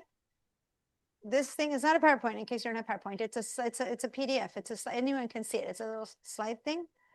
You will be able to see it on your phone, on your tablet, on your computer. And there's a link to a survey in that email. Please take your time, and between here and Wednesday, there's not much time. So make it intentional to go and check your email and fill it out. It's a bit for me to begin to know how to teach a class, like who owns what, not who, like, I don't care if you own this, rather, what does the class own? In general, nothing. In general, a few things. In general, a bit of everything, like to have an idea. And then most importantly, what are your interests? Because it's not about what you own or not, but what are you interested in being able to do? When you hear someone say, oh, I can control my laundry. Ooh, that sounds great to me, because I never get to do it at night and I have to set it up at 4 a.m. Or Chris was saying she controls your CPAP machine, and what else? And your cardio machine. She has that control, So when you hear that, you go, ooh, that sounds good, or I don't need that. But it's things that you begin to kind of get, oh, that's what these things can do. And so one of the questions is, in fact, after today's conversation, are we like, our little bulbs going off and they're like, oh my God, this sounds invasive, or are they going off like, oh my God, this sounds great? Either way, something is happening in there, and I want to hear, what are you interested? What are you interested? I don't even think, I think I might have asked, like, are you interested in getting any of these things or not? Or do you have them, or do you use them if you have them, or don't you use them if you don't have them? Stuff like that. But no, I sent it to both pipeline and personal. Okay, but you need to either give it to me now, or you have to, I can show you how to do it online. Okay, yeah, we'll do it at the end. Yeah. Okay. So we'll do it. And now I just wanted to go back to these 5, because the last one that came up before we left, and we talk about it. And here's the thing. And in Norma's handouts and in the outline, it talks about iPods, iPod Touch, and whatever. Who still owns one? Who has an iPod or an iPod Touch? Gigi or a Nano? No. I think maybe Nanos. Okay, so 2 of you guys. Yeah. Well, they're not supported anymore. They're not. No, They haven't it's been sold old. for a while, but now they're not even supporting them anymore.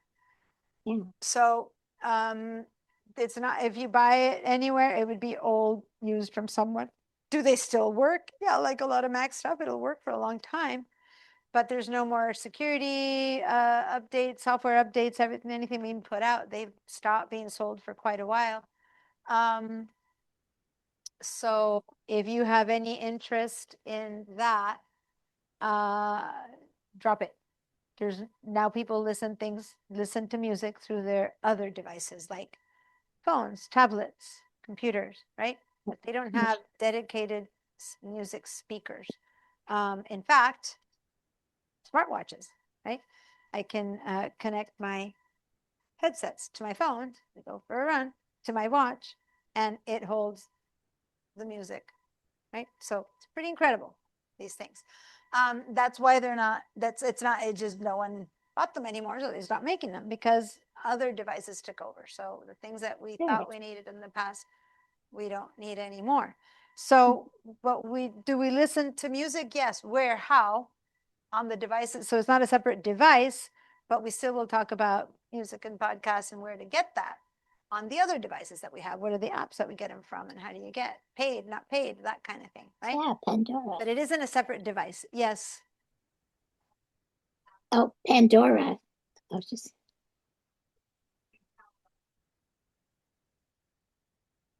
Well, I mean, it's not too bad. If you have them, please enjoy them, right? But the question is, you don't have a player, right? The question is, do you have a functioning player?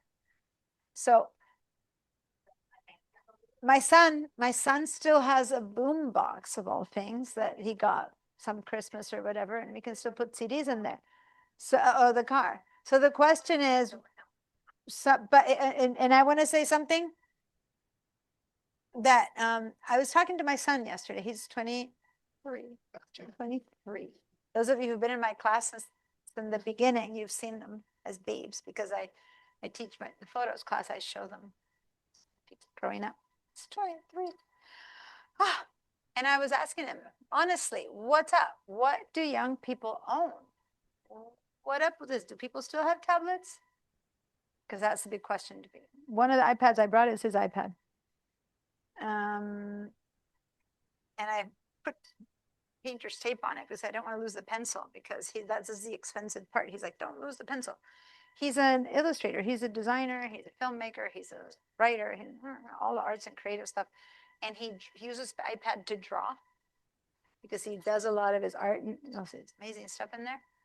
But that's the only thing he uses it for. Other than that, people don't use tablets anymore either. So as much as I'm telling you, podcasts are out of the game, tablets at this point are an either or to a laptop. Either they're so good that you can have them instead of a laptop, which for many at a certain level might be what you need instead of the complication of a laptop, or they're not enough and you don't have one and you have a laptop, right? But having both, like, and I'm a Mackie, I never saw the point of an iPad myself because I work on my computer. So an iPad wasn't good enough for working. But every time I go to my sister-in-law's house, she's sitting on the couch playing games or reading a book. She doesn't have a Kindle. She reads on her iPad. So for entertainment purposes, it's great. And given that, I was given an iPad to teach with. It was gifted to me, so it's an old one. And in the end, I rarely teach with it because I teach in the Mac classes. By the time you teach the laptop, the computer, and the phone, it's an in-between. It's a combination, so we rarely have to show it. But the other day, I said, oh, I can watch something on it. And I actually sat and watched a movie, and I thought, great idea, Lisa. And that was Lisa's my sister-in-law. And I watched something on my iPad for the first time, and I thought, that's pretty cool, much better than a phone. But so the question, what's that? Well, here's the thing about reading, and it has to do with music and podcasts, is oh my God, I think books are decoration, books are furniture, not decoration. I read books, but I think that they're the most beautiful thing you can have. I love books, and my husband is a clean house, empty desktops, empty shelves. Yes, we have been married for like 35 or 6 years, I don't know, so it works, but Every time I bring a book in, he's like, why? You can get it at the library. Why do you get one? I'm like, no, but it's beautiful. And so I'm not saying either one is right or wrong. We're just different. Whole point is that he thought I was going to get rid of all my books when I got a Kindle. Well, the truth is, I have a lot of art books, photography books, sister books, things that are not Kindleable. And my son is an illustrator, and he does a lot of art books too, and he does graphic novels, and he designs graphic novels. And so again, that's a good use for paper books still. But yeah, a novel that you're going to read, guess what? I don't have time to sit down and read anymore. So for at least since my kids were born, which I just told you he's 23, I listen to audiobooks all the time. I am connected to headsets. The moment people who see me sometimes walking in, you see me taking them off. And then I put them on the moment you go, because I listen.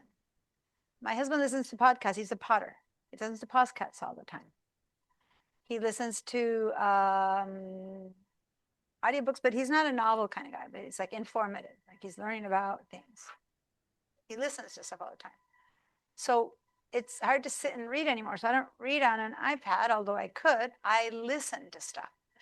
And there's apps that you can put your book into and it gets read to you. So even if there's no audio books, that's one of those AI things now, is that you don't need to get an audiobook. You can say you're the other day someone was saying she's a grad student and she didn't have time. Is Norma, were you in the class the other day with AI class? Wasn't it you? Yeah, I saw you there and I saw you on my roster. So she was saying she's a graduate student and she has all this research she needs to read and she doesn't have time. So she puts it all into an app that then reads it back to her. It makes a whole recording of it, and then she gets on her walk and she gets read all the stuff. She gets spoken to all the stuff she should be sitting and reading. And how different is that to me, that I've read bazillions of books since my kids were born, but I've rarely read a book. You know what I mean? And yet, what's that? Yeah, and I love reading. Like if you catch me any minute, I'll be like that. I love reading, but it's just sitting and reading doesn't happen. But walking, cleaning, driving, exercising, all that time is not, is story time, right? Mm-hmm. Yeah, so that's the thing about the ebooks, is you can buy an ebook ready to go. But this that I just mentioned, this thing that I just mentioned is different. It's you get articles from the newspaper, or even website articles, or handouts that someone gives you. And you put it all together in this app. And it gathers all of that and it reads it to you as if it were telling you a story. And you can listen to it. You have to have it in a PDF format or something like that. Yeah. So it has to be in digital form on the computer, not like this, but in PDF form. So you can give it all that and you put it all together and it spits out. Now there's others that also go through AI and it spits out summaries and stuff. That's a whole different creature. But just being able to read it back to you. And are those free? No. But how much do they cost? It depends. So if you're a researcher, it's worth the money. If you're someone who just didn't get that one book, is it worth paying to get that service, to get that scan that book, get read to you? It becomes a bit, you need to have a PDF of the book. Do you have a PDF of the book? Well, sometimes you might. Those are easy to get pirated online. Should you be doing that? The author isn't getting money. So, then you get into those. No, not really.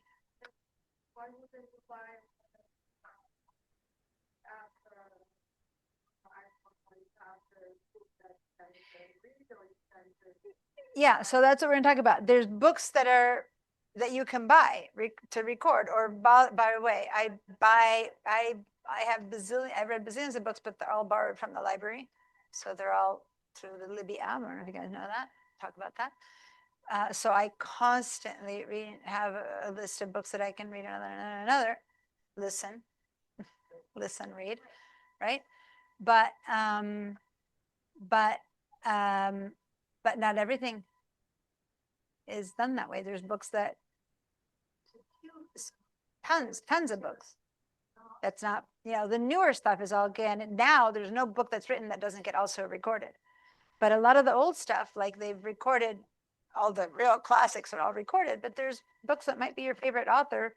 They wrote it 40 years ago and it was never famous. Who's recording that one? If it's yes, there's a lot of things that are in PDF format. There's lots of libraries have gone through and scanned all their books in, but they haven't recorded them. And you can borrow those from libraries. Again, I have stuff to show you where you borrow the book in PDF form, and then you can put it in one of those apps and it comes out read to you. But you need to have, you know what I mean? You have to have it in, so it's not like you're not stealing it because you're borrowing it. It's been scanned, it's in an archive, but it's not in audio format. It's not been recorded by actors or book readers. It's still in text format, but it's scannable by one of these apps that can then read it back to you. Okay, so there's a lot. What's that, Molly? So you don't need a human to read. Is that AI? Is that part of AI? Yeah, I mean, yeah, because there's a voice that's fake. It's not a person recording it for you. Remember, I volunteered for a bit, but then because I speak Spanish, reading books, recording books for the blind. Mm-hmm. People had to go to college and couldn't read. There's people dedicated to reading textbooks. Boring. Yes. But they need to know this to go to college, and that's a dedication, right? Sorry for my bias there, but but now nobody needs to sit and do that. It's an artificial voice who reads it with intonation and everything and reads it back, and it's a human voice. As much as Siri replies to me, you can tell Siri. You guys want to listen to my Siri? Everyone talks about Siri, her, she. Hey Siri, what's the weather today? Oh, I don't have it on sound then. Hey Siri, what's the temperature today? The high temperature today will be 19 degrees Celsius, and the low will be 10 degrees Celsius. I have a butler. You can choose the voice. I have a butler. I know. Come on, have everyone Jeeves? I've got Jeeves. So no Siri for me. So anyway, you can choose the voice, the intonation, the accent, the whatever. It's so fun when my British guy tells me that I have to turn into the car park. Because I'm getting directions from turn to the car park. Oh no. Oh. No, that was me. That's me because I'm from Argentina. And one thing I've been here for, I'm also American. I've been here for 40 years. I still don't understand weather in Fahrenheit. I don't get it. I don't get it. Like, I don't get it. You tell me it's 70, I'm like, okay, I got an idea. You tell me it's 23, and I'm like, I know exactly what to wear. Right? Thank you. Someone else. See, you had to be someone with an accent. Basically, everyone except for you weird Americans understands temperature in centigrades. So my phone, I have it in centigrades. It's my phone. And so he's reading it to me in personalized in centigrades. I've gotten accustomed to weights. I've gotten accustomed to size. I'm a designer. I'm a graphic designer. I entered inches. I had to learn inches and quarter inches and 16ths of an inch and all that early on in my life. But weather, it's always been centigrades for me. Anyway, so yeah, my guy, it wasn't because of his accent. It was because my phone's weather is in centigrades. But thanks for noticing. Anyway, so think about this guy that I told you who did my Photoshop class, moving his mouth to work Photoshop, having all these things read to him by these devices. So it's not just, comfort level, but it's also essential for accessibility purposes for people. There's just so much these things. When you think about the fun part of it or the useful part of it. And we're at two ends of the spectrum of what's really can be done with all of this. Yes, Chris? Mhm. Did it with his mouth. Was it reading his mouth or was he activating something physically with his mouth? I don't know what you Moving his mouth in different ways. Kind of weird. No, no, no, not talking. Doing movements with his mouth and things. And he would handle the mouse. It was on Zoom. So I could see, I only saw his face. He was connected to a machine. This guy couldn't move anything but his face. Amazing. Amazing. Now and then he would say something to the computer, but for the most part, it was movements of his face. Eyes, he could move his whole face, and so he was doing things with his face to handle.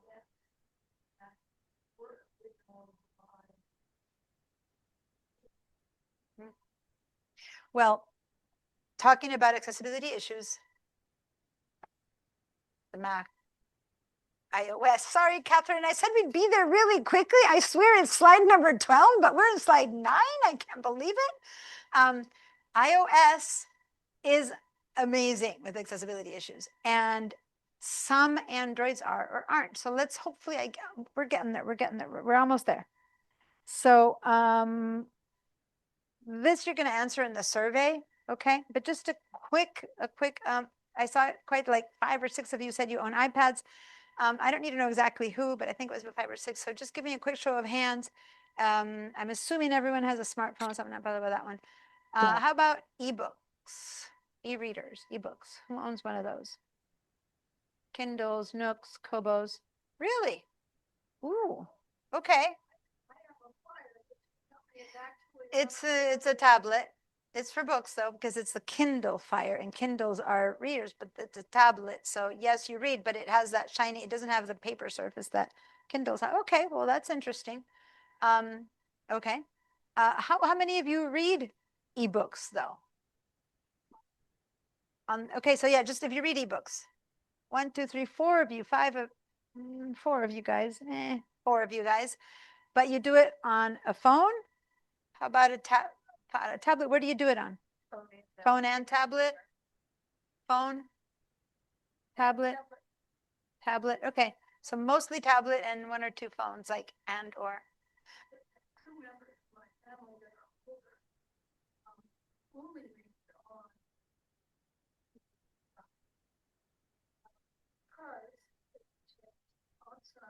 Yeah. Yeah. I've had to read on a phone, and it's under duress because you're flipping like I read fast. You never, I mean, it can't like sit back into it because it just 10 words. But yes, I have read on the iPad, but I have to say, if you're a big reader and it's not a big investment, I recommend, that is one thing I recommend ebook readers because the technology is different. In that, and here's a very, very old one. This is, I think, 2015. We're talking 10 or more or older. Tablet. Can't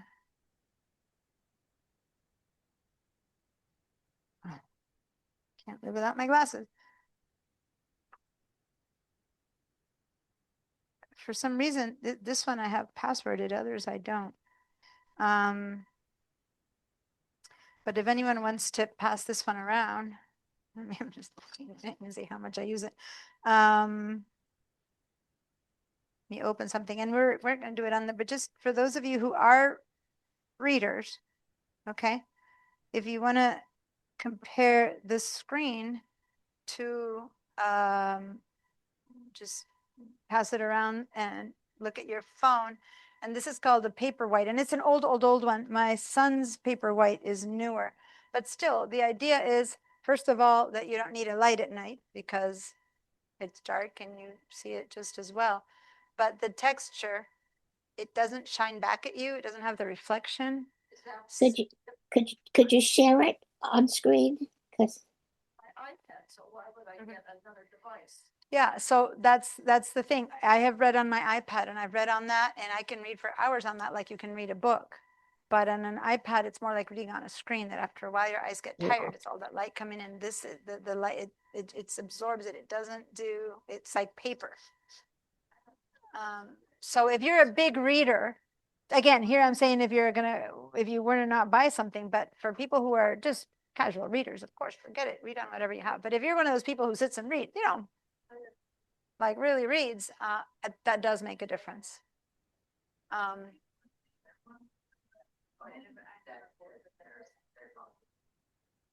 with kids learning how to read is that actually it's hard to absorb things off their brain. On a screen. Yeah. And that's why people have stopped reading. You know how people don't read anymore? There's not a thing that we say, but like people land on a website with words and they'll move away. Like people will read the first line of a paragraph and it's interesting to them. They'll continue reading. If not, they'll move away. People don't have the attention span to sit and read much, right? So partly because it's not that fun to read on a screen. It just, you might not notice it because you say, I mean, I read the news all the time. I do read on the screen all the time.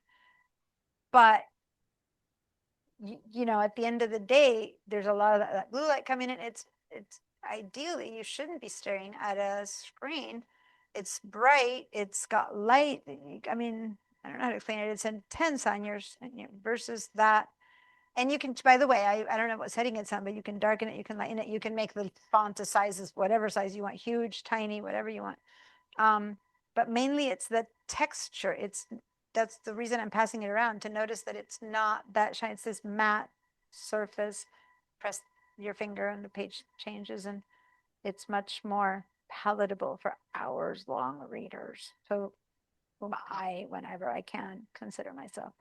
All right, smartwatches. I think I had 2 here. Fuji and who else? Oh, and Barbara.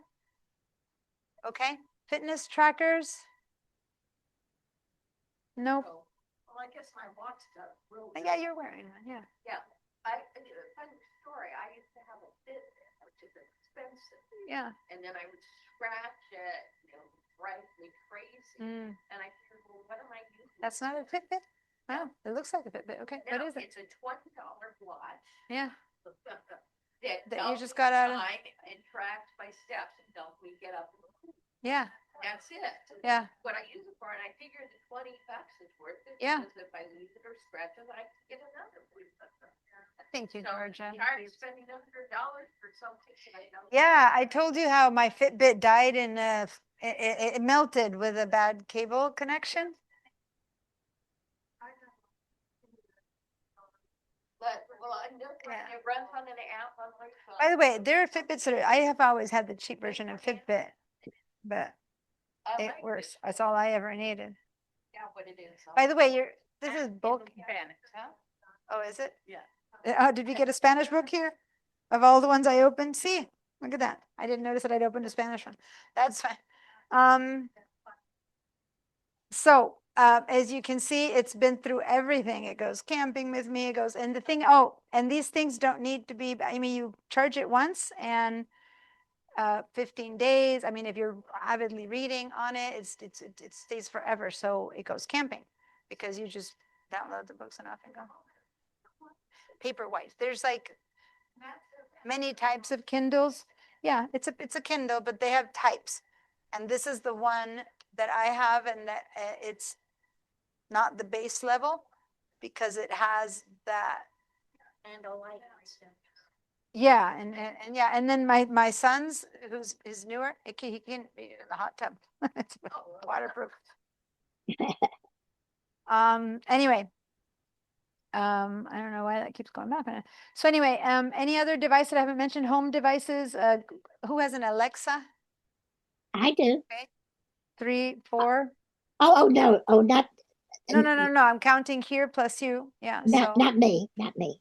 Oh, you don't have an Alexa. No. Okay. Who has a Google Home? Okay. 2. So 2 Alexas, 2 Google Homes. I remember the first time I went to a friend's house many years ago in LA, and we were just, I don't know, talking, and suddenly he went, as if we were one of us. He's like, "Hey, Alexa," and he asked him something, and Alexa answered. I'm like, as if he was one of the group. And I'm like, what? That was weird. It knows the schedule, her daughter's schedule. It knew it was like, okay. And I think Google is ridiculously invasive and with your privacy, and Alexa is a Google device, and Google Home is a Google device, and Alexa works through Google device. And so I've always been really leery of that. Is that phasing out now? Or it's still popular as ever? Oh, no, they're still popular. I told you, you can run a house with them. Uh, So yeah. I have to get the phone. I had a Google Fix phone, setting up the guy who's setting up my phone. And he goes, okay, what's your birthday? I go, I'm not gonna give you a birthday. He goes, no, it's just for your phone to set it up. I go, who doesn't need my birthday? Go for it. He goes, well, it's not a big deal.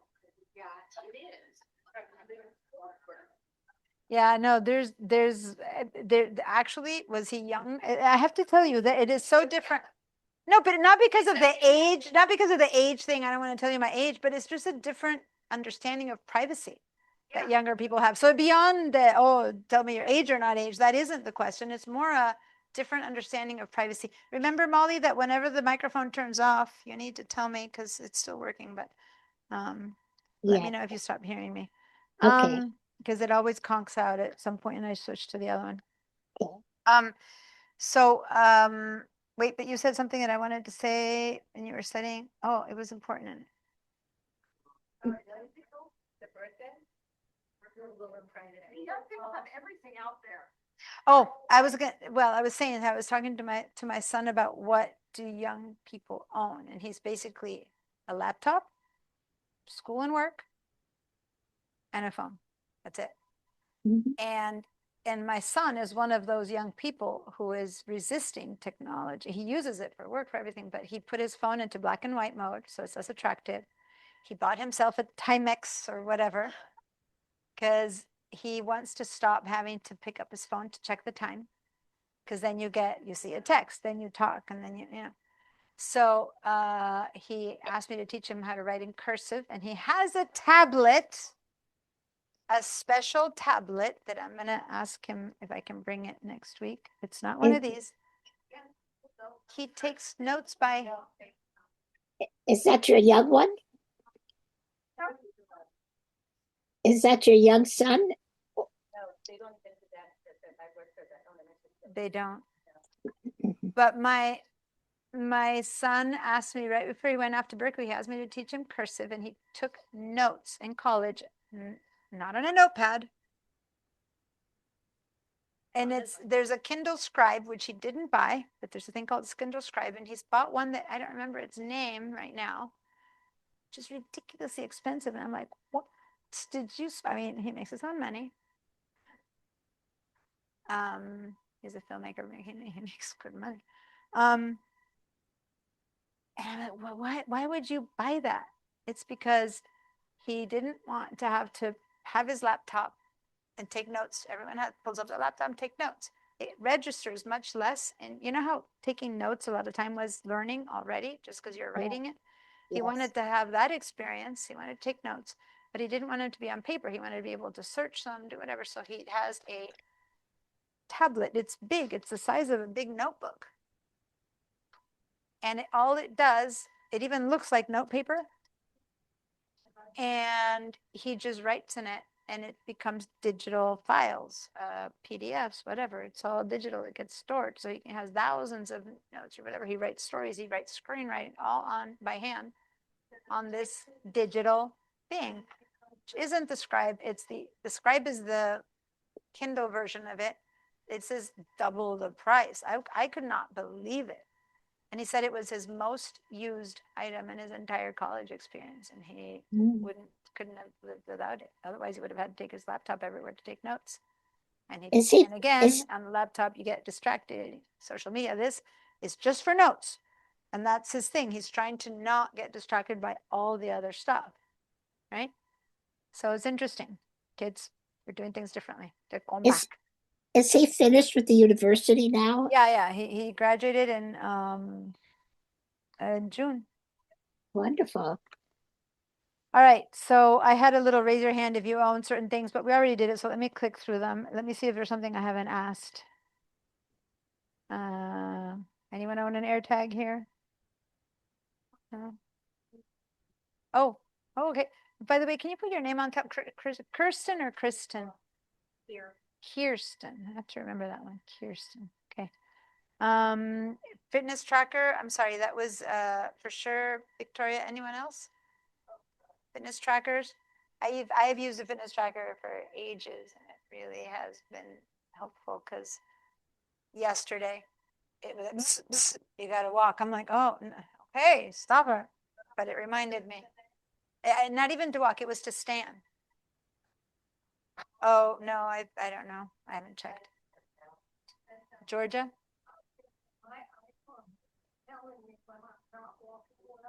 Yeah. Oh. Oh, yes. It knows your gait. It notices my gait and Mhm. it, Yeah, because it's warning you that, yes, to some. yeah, it's the health app.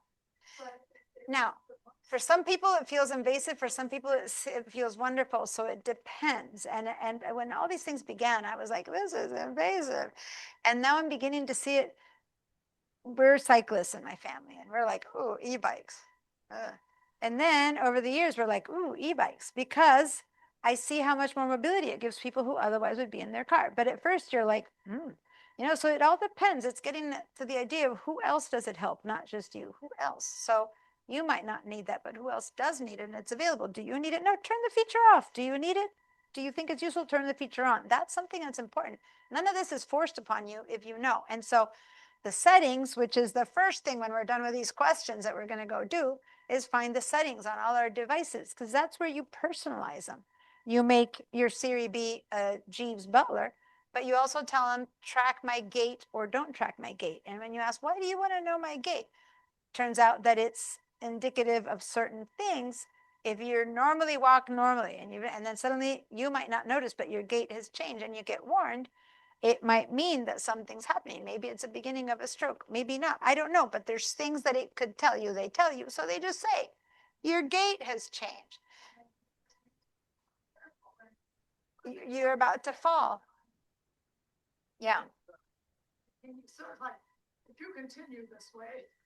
Yeah, it doesn't say it that way, but it basically warns you that pay attention. You might not notice that, but your gait is going to lead to falling, right? My mom's big fear is falling.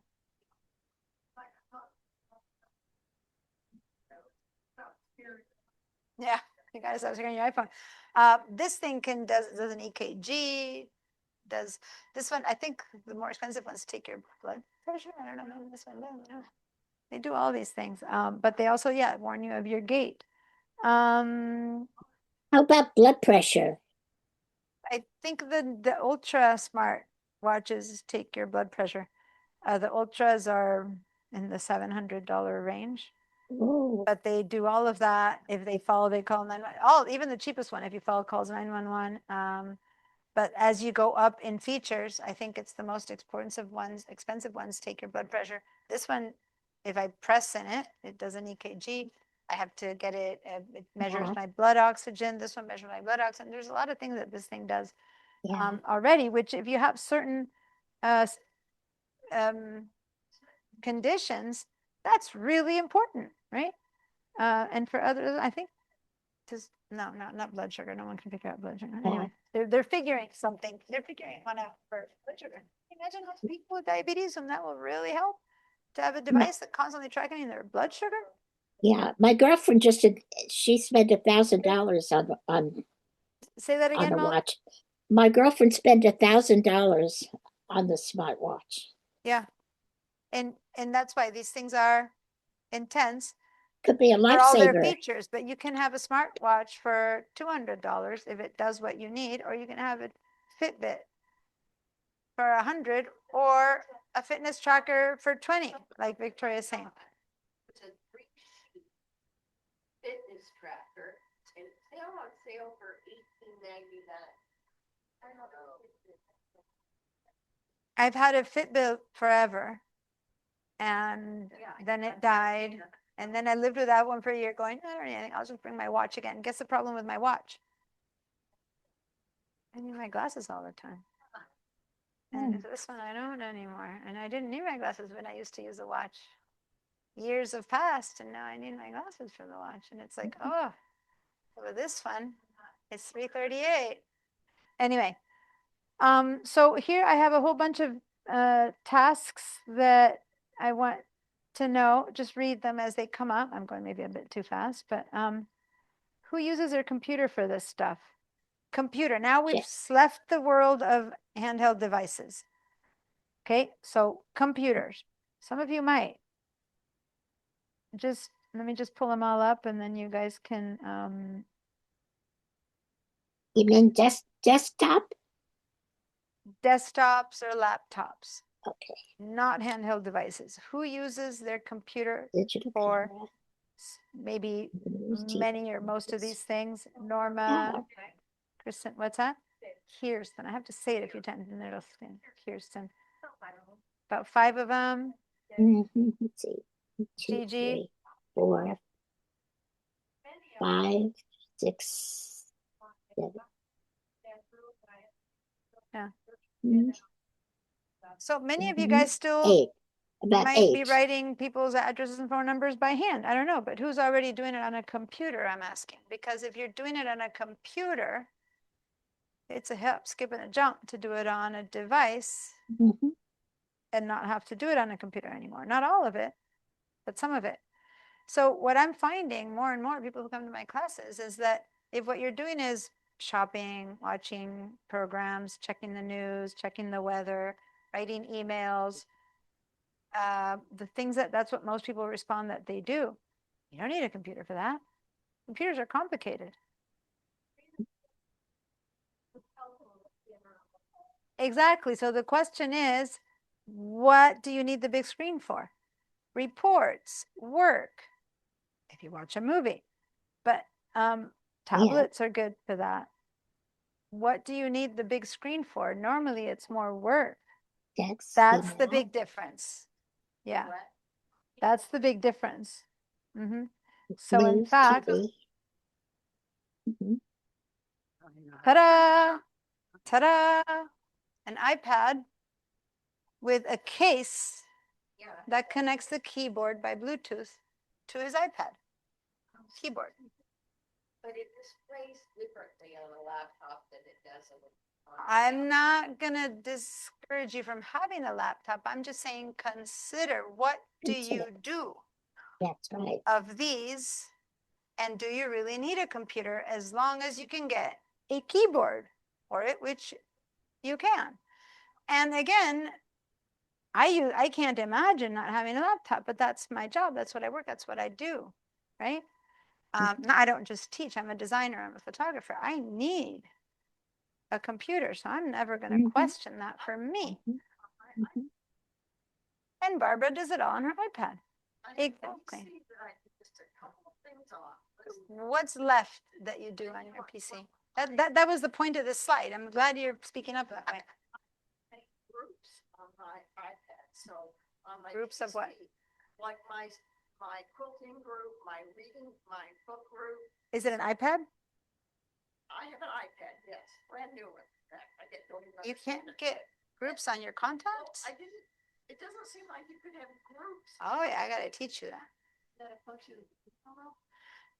No, you do it in your contacts. You make lists on your contact I app. have a list of contacts, but I don't believe I've ever been able to group them. Oh yeah, you can even do it on your phone. I teach that in my math classes. I'll show you. Because I'm really asking, when someone does all of this on her pad, what's left that I really, it's too help skipping a jump from not needing it at all. Now, if you're left with doing half of these by hand, grocery list by hand, or half of these on your computer, maybe you're not ready yet to move. But if you're someone who basically does everything on their iPad, and you don't have to, but if that's who you are, what's left I can show you, and then you don't need it anymore, kind of thing, you know. And then some things might be like, no, I still need my, you, not QuickBook, you can have Google Sheets, all of that on an iPad, on a tablet. Not QuickBooks. QuickBooks needs a computer.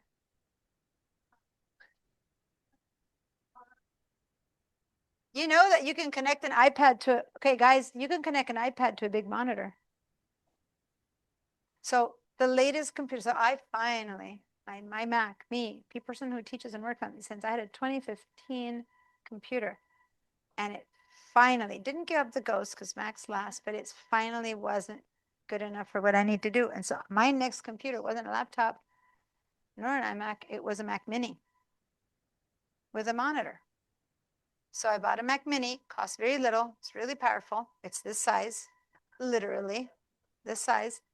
And I connected it to a standing monitor. This is just a monitor. Guys, if you come to this little cage right here, there's a box like this running all of this. It's a small Mac Mini running my computer. It's not an iMac like yours. You guys have iMacs, which is all. Could you show it on that? I can't because it's all Oh, connected. okay. I Okay. can't. No one Okay. can see it. It's in a cabinet locked, but it's a Okay. little box. It's a brick. It's the size. It's that size. It's like not even this size. That's Okay. the computer that Okay. that runs this and that I just bought for high-end film and video photography editing. Mhm. And you connect it to a monitor. Guess what? A monitor, you can buy it thousands of dollars. You can buy it for Yeah, couple monitor. bucks. You can connect an iPad to that and have that space. Yes. So I didn't know that, but I had meaning some years ago, I had a Brazilian girl who came and lived with us for 2 years going to college. And someone who went to high school and to college, and she never has owned a laptop. She owns an iPad Pro. It's basically a laptop. It's not the same, but within the Mac environment with the cloud and whatnot, you can have files, you can have almost everything. And when she needed to, she connected it with Bluetooth, no cables, or with a cable to a big monitor and a keyboard. What's that?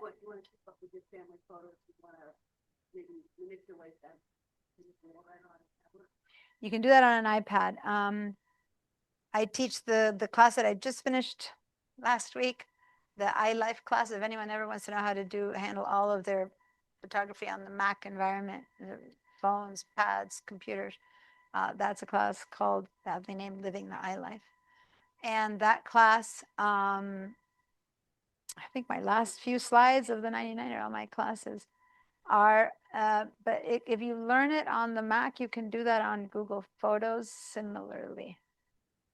So the whole point is that 100% of what 99.9% of what you can do on the Mac can be done on an iPad. So if you have an iPad mini, well, but if you have a big iPad or an iPad connected to a monitor, as the pad becomes your sidecar, then the features are all there.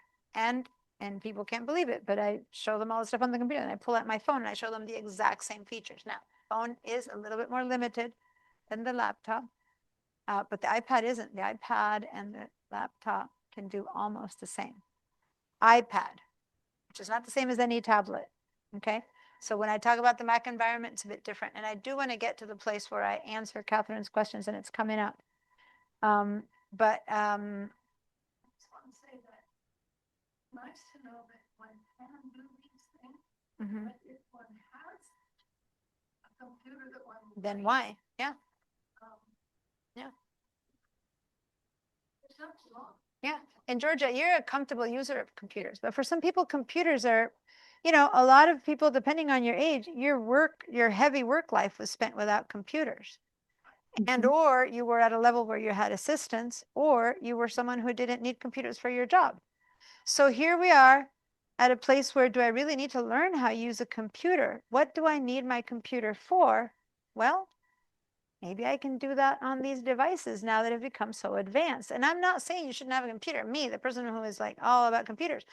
But I also get that learning to use a computer sometimes can be so complicated if you're not comfy with it. And you've been on my classes. I know you're comfy with computers, Georgia, but some people are not. I kind of know the level of people who I teach. And if you're not comfortable with computers, you just hesitate. You don't do it because you need to get on that thing and find the files and do the thing. And how do I do it? Versus if you find an easier way to do it, right? So, or when it comes time to upgrade, suddenly your computer became 10 years old. Do I really upgrade to another computer, or do I upgrade to an expensive tablet that does the same? Or is the tablet going the way of the dodo? And I'm just going to say, like my son said, just laptop and phone. And the in-between is not necessary. It depends, right? Depends on what your needs are. Yeah. How does this keep going back? Is it just as convenient to use like the really fancy new, storage devices? Maybe you don't want to keep your stuff in the cloud. And how fast is it to get it? Is it quicker on a computer?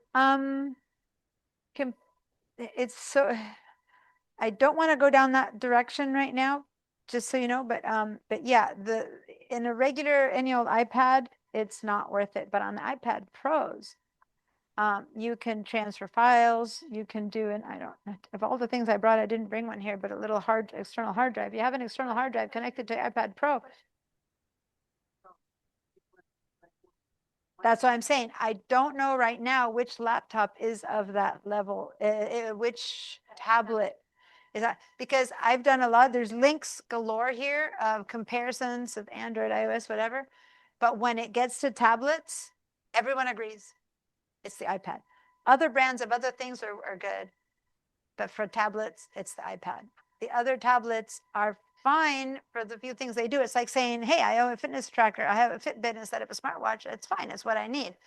But if you want it to do everything, to be replacing a laptop, it has to be the iPad, not any, but the iPad Pro.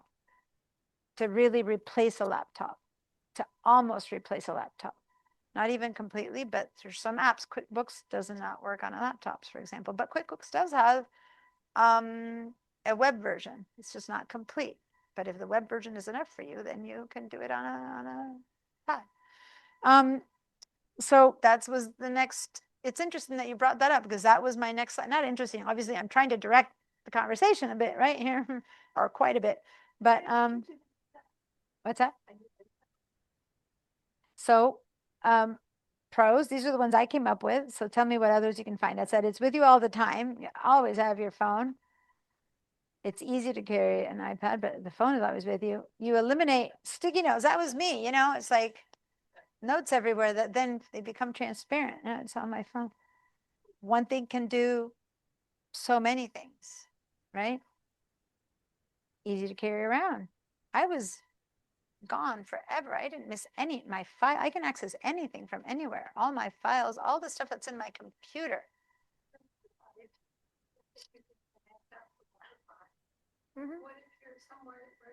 So the only time I can't is when I'm camping, like in the Sierras, where I can, I preload my Kindle. But other than that, the only thing I can't do is in the Sierras, all the photos I take and whatever will stay on the phone. And then the moment I hit data somewhere, it goes to the cloud. But as long as you have cell service somewhere or Wi-Fi somewhere, you can get all your stuff. But there's few places in this world left where you don't have one or the other.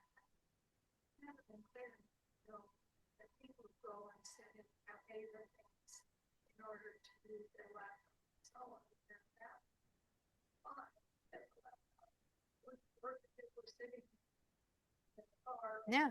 This laptop here has everything. I go sit in my car where there's no more Wi-Fi, and tablet don't have data. They don't have data. They only have Wi-Fi. Wi-Fi, Bluetooth, and cables, but I didn't think of hotspots. Can you email me that or put it in the survey? Because hotspot is not something that I wrote down. Because a hotspot is a good, thank you. No, it's nowhere. Yeah, because hotspot, let's add hotspot to this should be a 55-hour class, not an hour class.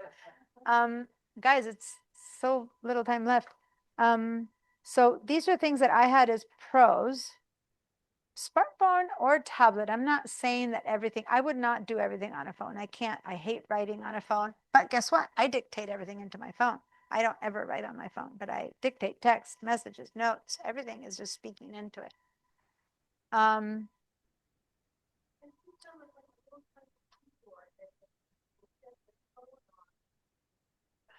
Yeah, but I'm not sure how much more comfortable it is, but there are little tiny keyboards for phones, for tablets for sure. But for phones, I've seen really tiny ones. I don't know how well they work. I've never had one. There's different software that does the dictation, because sometimes my keyboard will get it right, and then other times it's just terrible, and it's like it changes it Yeah. without telling me that it's using a different dictation software or something. I don't know. There's also this on the drive me crazy. The whole system has a very small, about 20,000.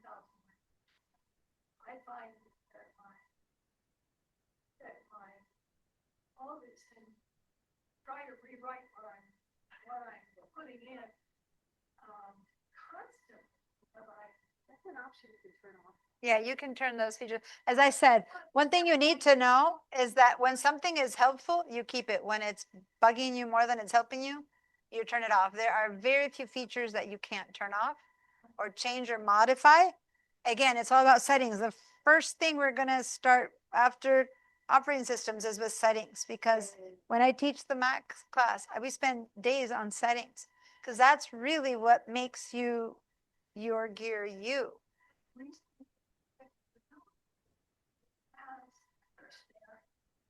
says that sound is that word. You're using words that aren't in there. It would be interesting to research that and find out how much. I think I always wonder, people with heavy accents, how hard is it for them to use a dictation? I have my phone is set to have 2 languages, right? So whenever I'm writing to my mom, I'll dictate in Spanish. I'm writing to my husband, I'll say in English. And sometimes I forget. There's just one little button I have to click.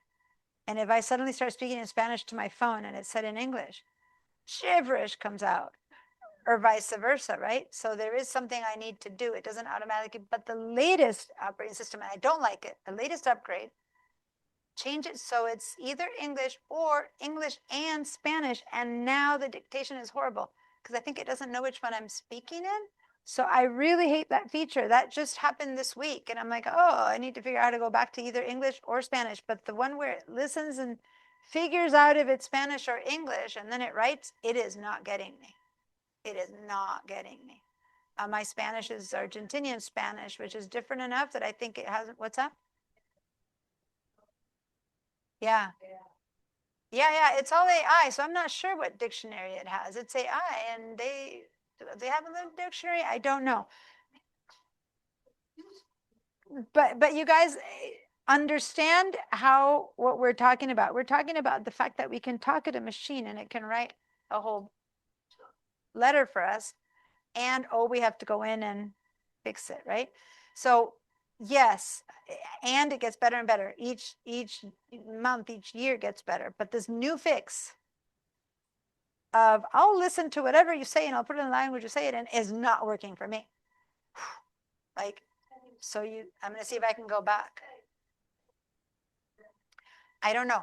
It just happened and I was like, oh, I haven't had time to look into it. But see, they go 1 step forward, 10 steps back, 2 forward, 15 forward, 2 back, So it's not like, oh, I hate this. Well, they'll figure it out, right?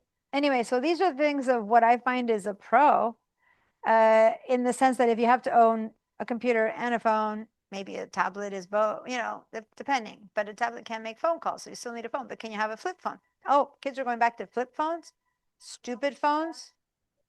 Yeah, for calls. So that, again, to not, what's that?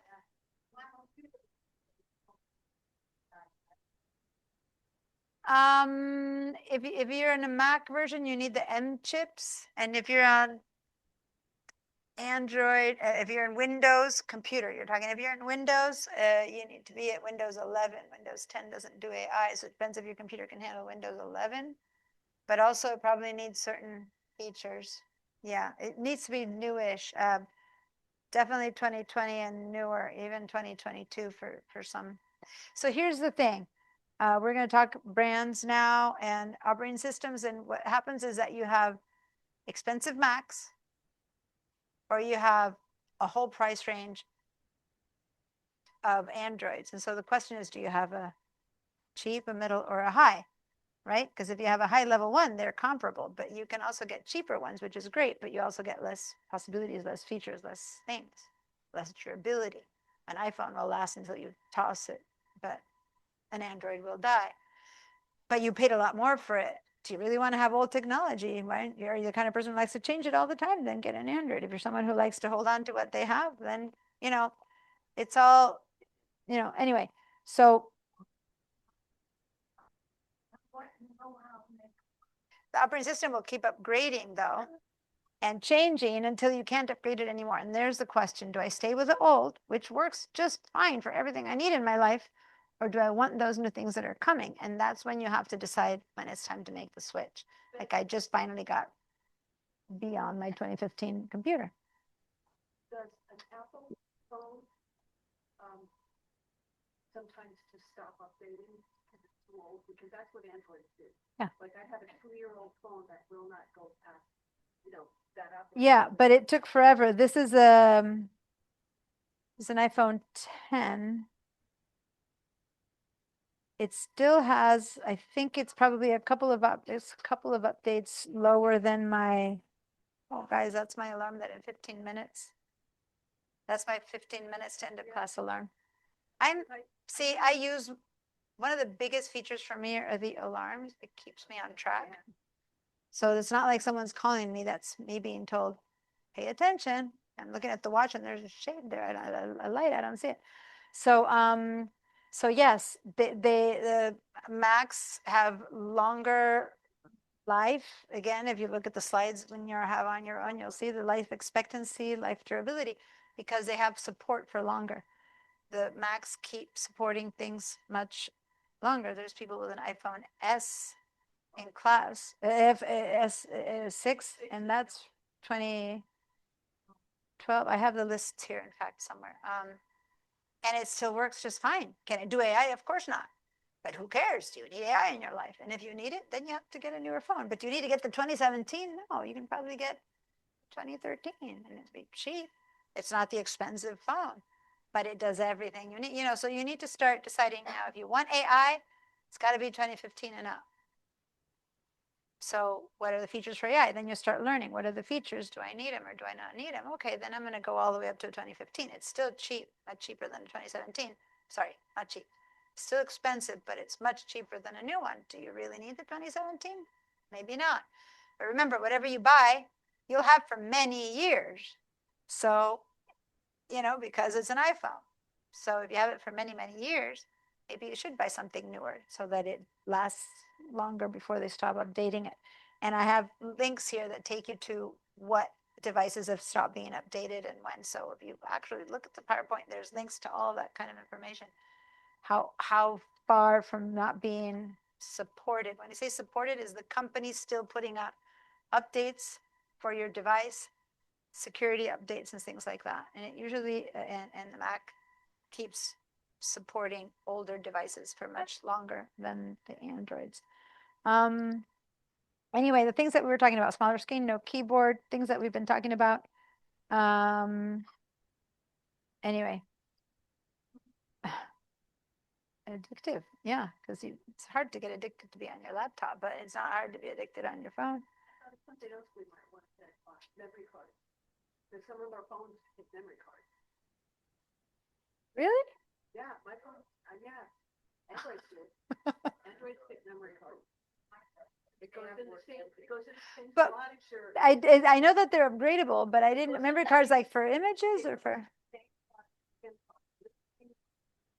I knew that, but I didn't know, I knew that they took the memory cards, but not for upgrading space or upgrading what?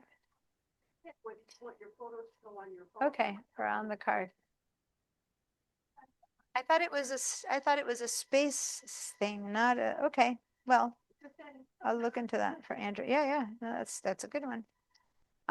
Cool, thank you. See, as I told you, my disclaimer, I'm an expert at Mac. I'm a learner, user, understand the technology, but what I don't know is those minutia.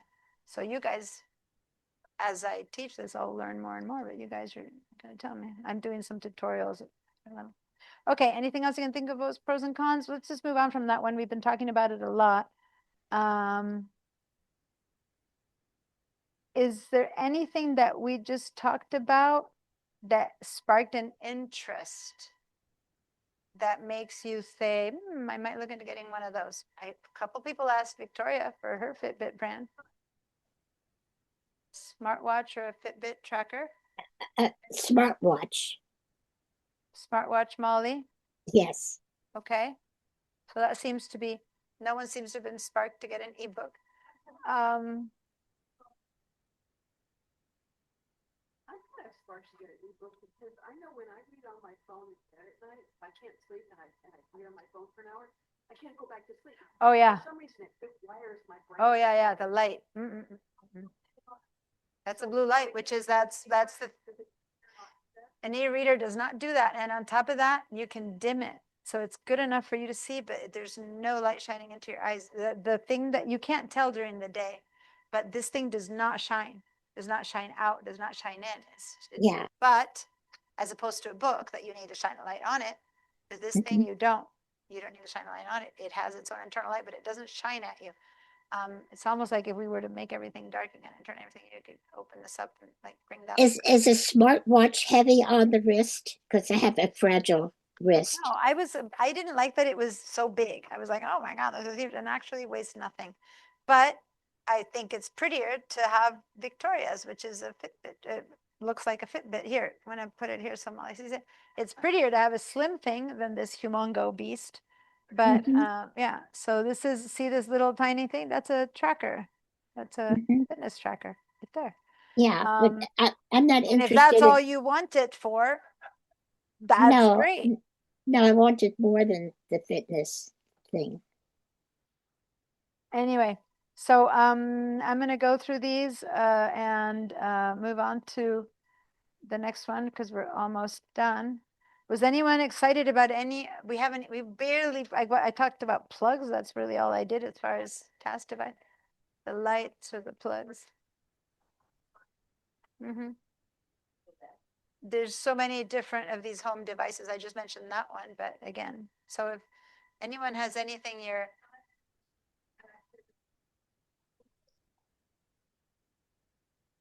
okay, yeah.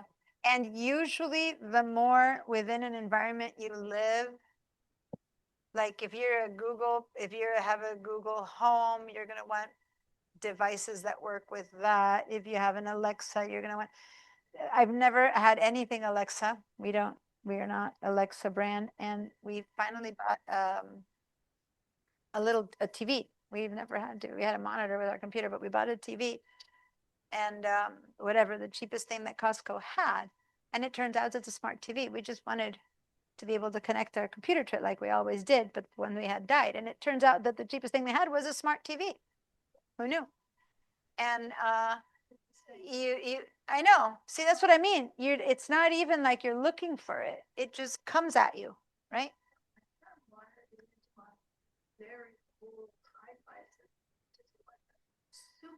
Oh, sound. So that I'm getting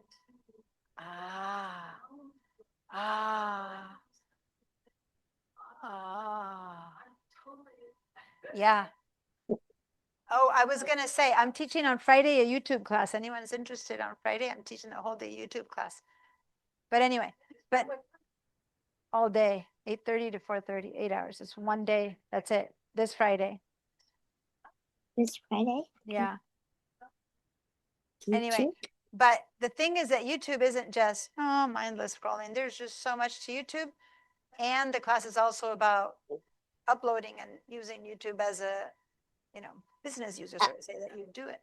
But it's also about using it. But the thing is that I asked my son, if people don't buy into Spotify, for example, and I'm going to tell you Spotify is for music. If you don't want to pay, where do you listen to music? YouTube. Like, oh, yeah, everyone's listening to music on YouTube right now. That's where people listen to music on. And you have a good system. You have a TV, but it's connected to a good sound system, and you're listening to music on your TV. Yeah. Anyway, the smart thing that we have in the middle of the house now, the other day we were flipping through trying to find a talk show at night, and Then we saw a little line on the TV on the bottom. It says, ask Alexa what you want. I'm like, what? Yeah, I'm trying to So- get, And so I'm- then I said, oh, Bob just arrived right before the end. And What I- then I said, Alexa, find today's episode of whatever. And the TV showed it to me. I'm like, oh my God. Do we have I to did not register? buy it for that. And I'm like, oh, I have a smart TV. I did not know that. Do we register for that class, Diana? Cheapest thing they sold is small. It's smaller than these monitors and it's cheap and it was a smart thing. Uh-huh. Anyway, Do we have to register for that Friday class? yeah. Because I didn't see that on your list, though. It's not because it's a class that I was going to teach another one that we canceled, and this was one that the teacher went on. Okay, so I'm going to stop here with the survey and that I need you guys, you do this on an email, okay? And Kirsten, I kept telling you that, not Kirsten, Catherine, that we would do something today, and we ended up, first things first, turn on your Mac at the end of class. Okay, that was supposed to be the first 15 minutes of class in my lesson plan. Okay, so first things first, I'm going to start next week. I'm going to call this one last things first.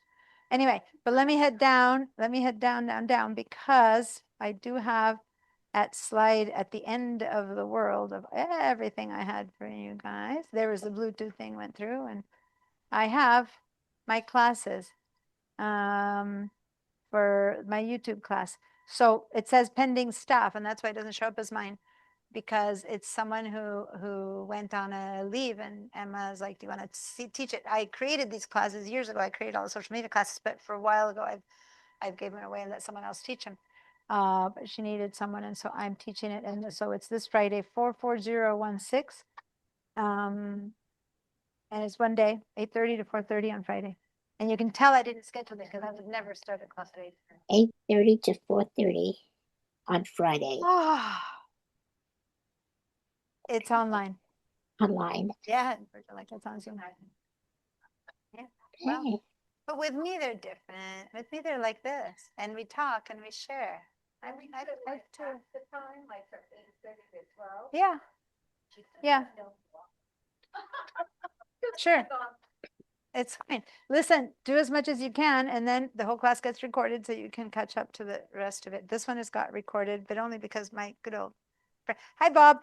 By the way, Bob, you don't see, but Bob, who just showed up, and let me bring him here. He is also on this presentation as he is tech support at the Santa Barbara Public Library. And so I wanted to show you, by the way, let me show you. Yeah.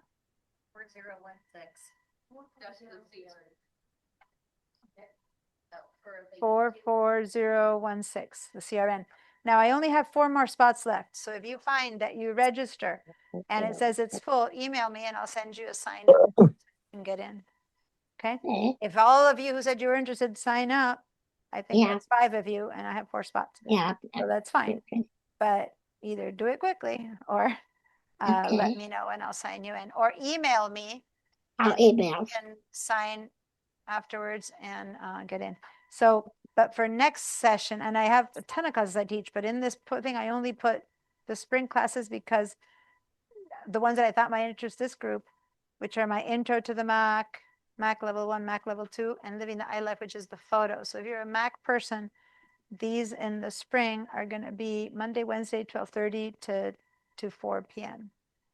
Okay, basically from the beginning to the end, they follow one after the other. So if you're interested in those, they're in your, I'm just saying because December 12th, which is next week, is registration, right? So anyway, if you want the information that's there, and I teach a whole bunch of, art classes, graphic practice, but I just wanted to show you that at the end, at the very end, I have tech support, all of that here.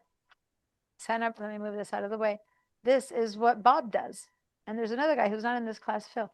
But if you want some tech coaching, one-on-one for free, Santa Barbara Public Library, teaching you how to operate your phone, basic skills. A lot of what this class is all about, go to this link on the presentation and it'll take you to the Santa Barbara Public Library and you make an appointment. And Bob's one of the guys who helps. And he's been he's been a Mac, a PC, Android guy, and he's been taking my Mac classes so he can support people in the Mac world. So I always say, thank you, Bob. That's an amazing thing you do. And another guy, Phil, was taking my classes too, because they're all like, they need to learn Mac, right? But they're very well versed in this whole world. They just need more Mac stuff only. But yeah.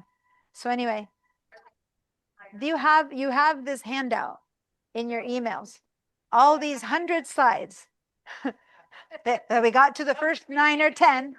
No, go for it, but it's so if you click on it on that, it'll take you. See this? I clicked on that link. It took me here to the library, and this is where you make an appointment. And when you try to make an appointment, you can make an appointment with, and you can choose. And it says Bob right there, the guy who's here. That's Bob, who now can add Apple because he's been taking for a year my classes, or Phil has been taking my classes too. Those two.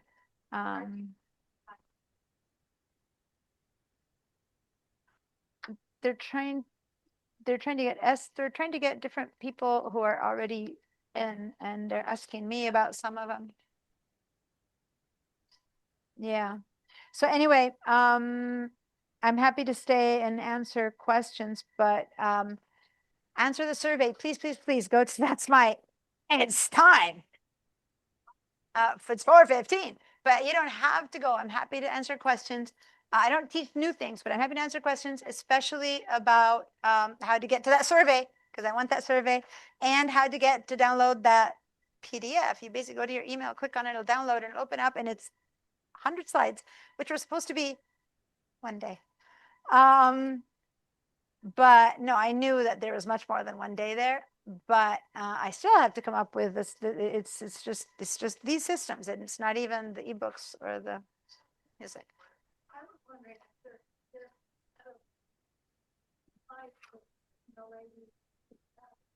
No. I can give you her handouts too, but the links get old very quickly. Any link that was still good are some of the links, like here, I got some links. I went and put some of her links in here, and then I went and got some of my own. Because again, we have different ideas, right? So, but some of these came in from her handout. Her handout, here, let me show you what her handout, 1 second. What's that?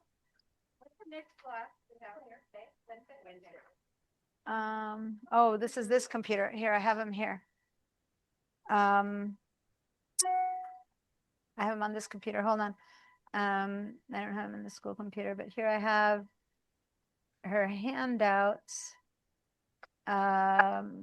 So this is what her handout is like, and let me share the screen.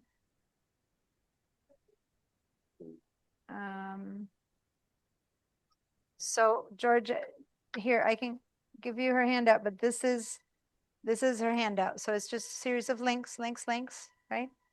And you click on the links and you go to places that give you that information. So like you would, this is actually not the same one, but like information about support for iPad, you go to that. And those are, but that's old information. What's that? It's old information. Some of it, well, this is the 2021, but I have her 2024. I have her latest one. This is okay. I have her 2020. She had one set up for the spring of the 2024 class. I have that one that I can share with you. But again, a lot of the links, those things, a lot of the links were broken or dead. The ones that were live are good, or I looked for new versions, like best computers. Well, it's a different best computer in 2022 than 2025. So I refreshed all the links in here that I thought were worth it. So if you go to my presentation, the good, worthwhile links are all here. Okay.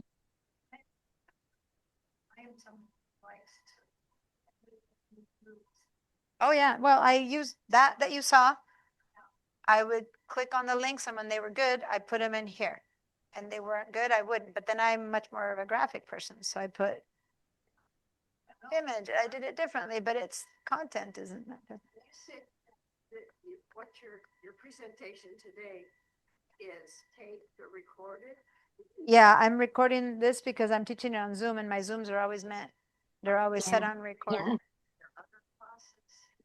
as long as they're also Zoom classes, then they are being recorded, yes. I may not Yeah.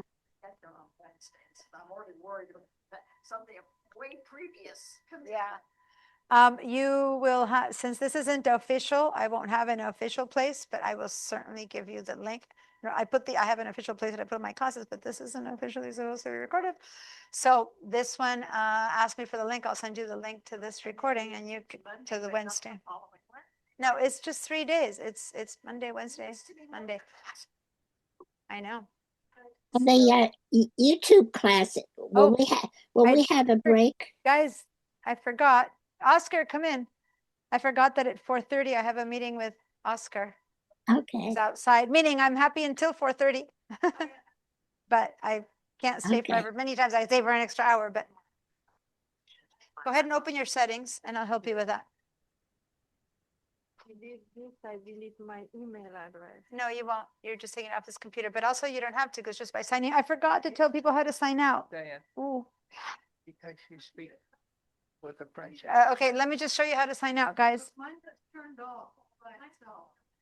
Well, then it's not signed out. Well, you know what? Let the next teacher worry. Sit on the same computers. You wrote your numbers. Give me your name tags, by the way. It doesn't, yes, it's kind of funny. It logs out, but it doesn't log you out like, it's okay. They would have to know your username and password. You guys barely could put them in to get into your stuff. So it's not an issue. It's safe. Your stuff is safe. But sometimes by not logging out intentionally, then the next person sees your name there. Like it just says they can't get in because they don't know your username and password, but they have to restart the computer to get in, which was what happened to Norma, versus just signing in. Oof, I forgot to get everyone to give me their tag. If you can get tags that are hanging out next to you, please give them to me. She of her French accent, sometimes Alexa doesn't understand. Is that common? I mean, Yeah, I'm we talk about the Spanish. yeah, I think my husband's Siri always gets him right. And my Siri seems to not have always a good idea of what I'm saying. So I don't think I have much of an accent, but I guess I do.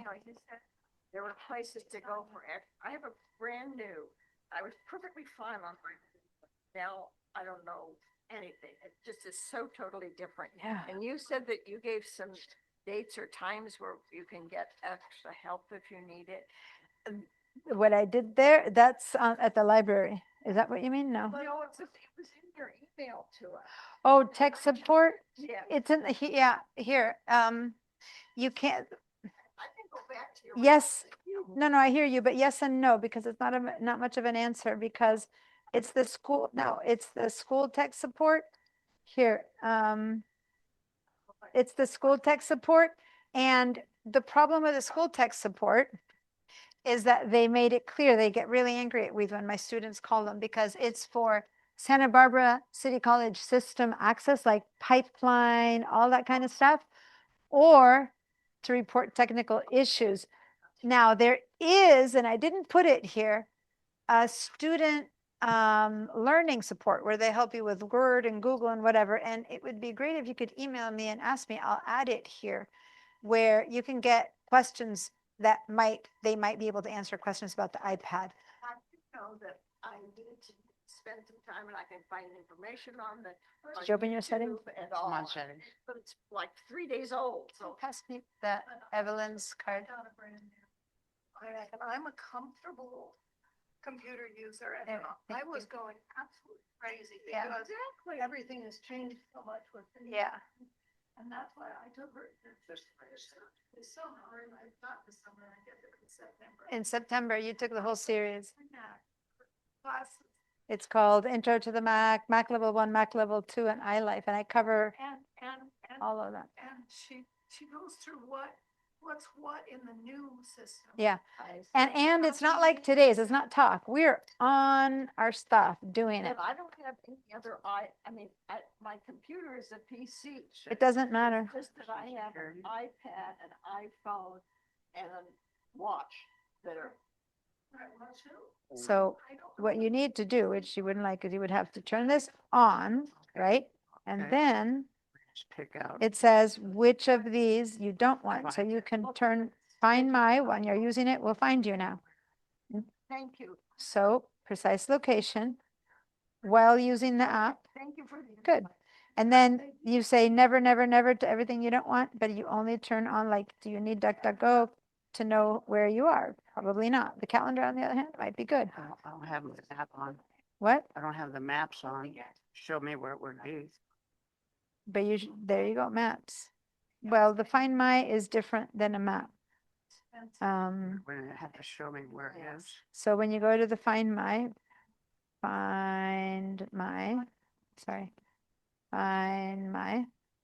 if you try to find yourself now, it's gonna, oh, the phone location services are off. Okay. All right, but is it that you just turned them on, didn't you? Show map. Share my, find my find, share my location for this device. Okay, so it looks like you had to turn a few more on, but your maps.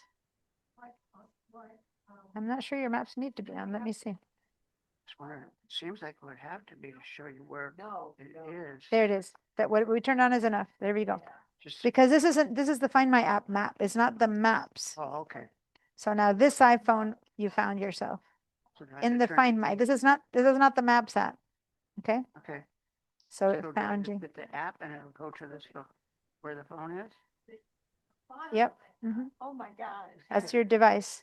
People, device, items. If you had an AirTag, it would find it. But all you have is this phone, and there you are. So when I'm back to here, if I go to find my phone, Yeah. So let me close it. Oh, I'm closing your Find My Phone right now. And now go find Find My Phone app. take it off or something? No, There it is. There it is. Is it there? And that's all I would have to do? you I are don't have there. to put in iCloud or nothing like that? It's this phone. It's all about this phone. Okay.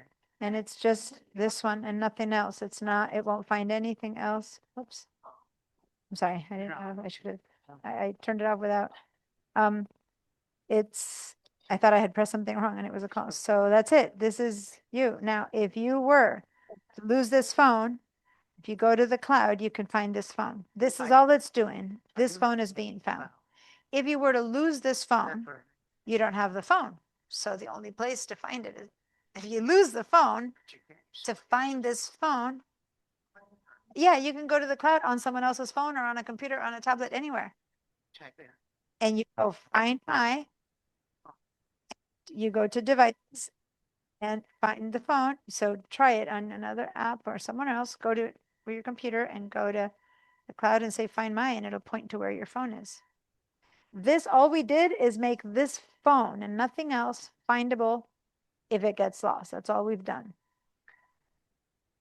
Okay. All right. Bye guys.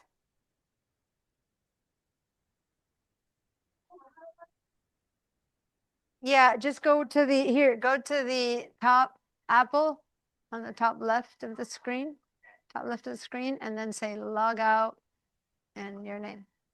That's how you want it to be done here? Yeah.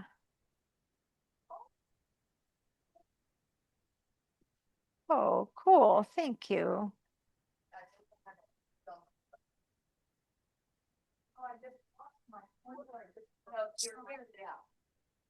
Hmm?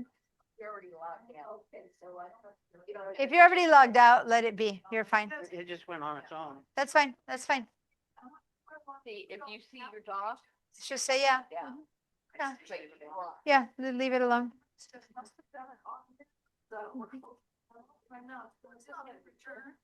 What's that? It's fine. I'm gonna take off my microphone now that class is on.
Oh.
Oh.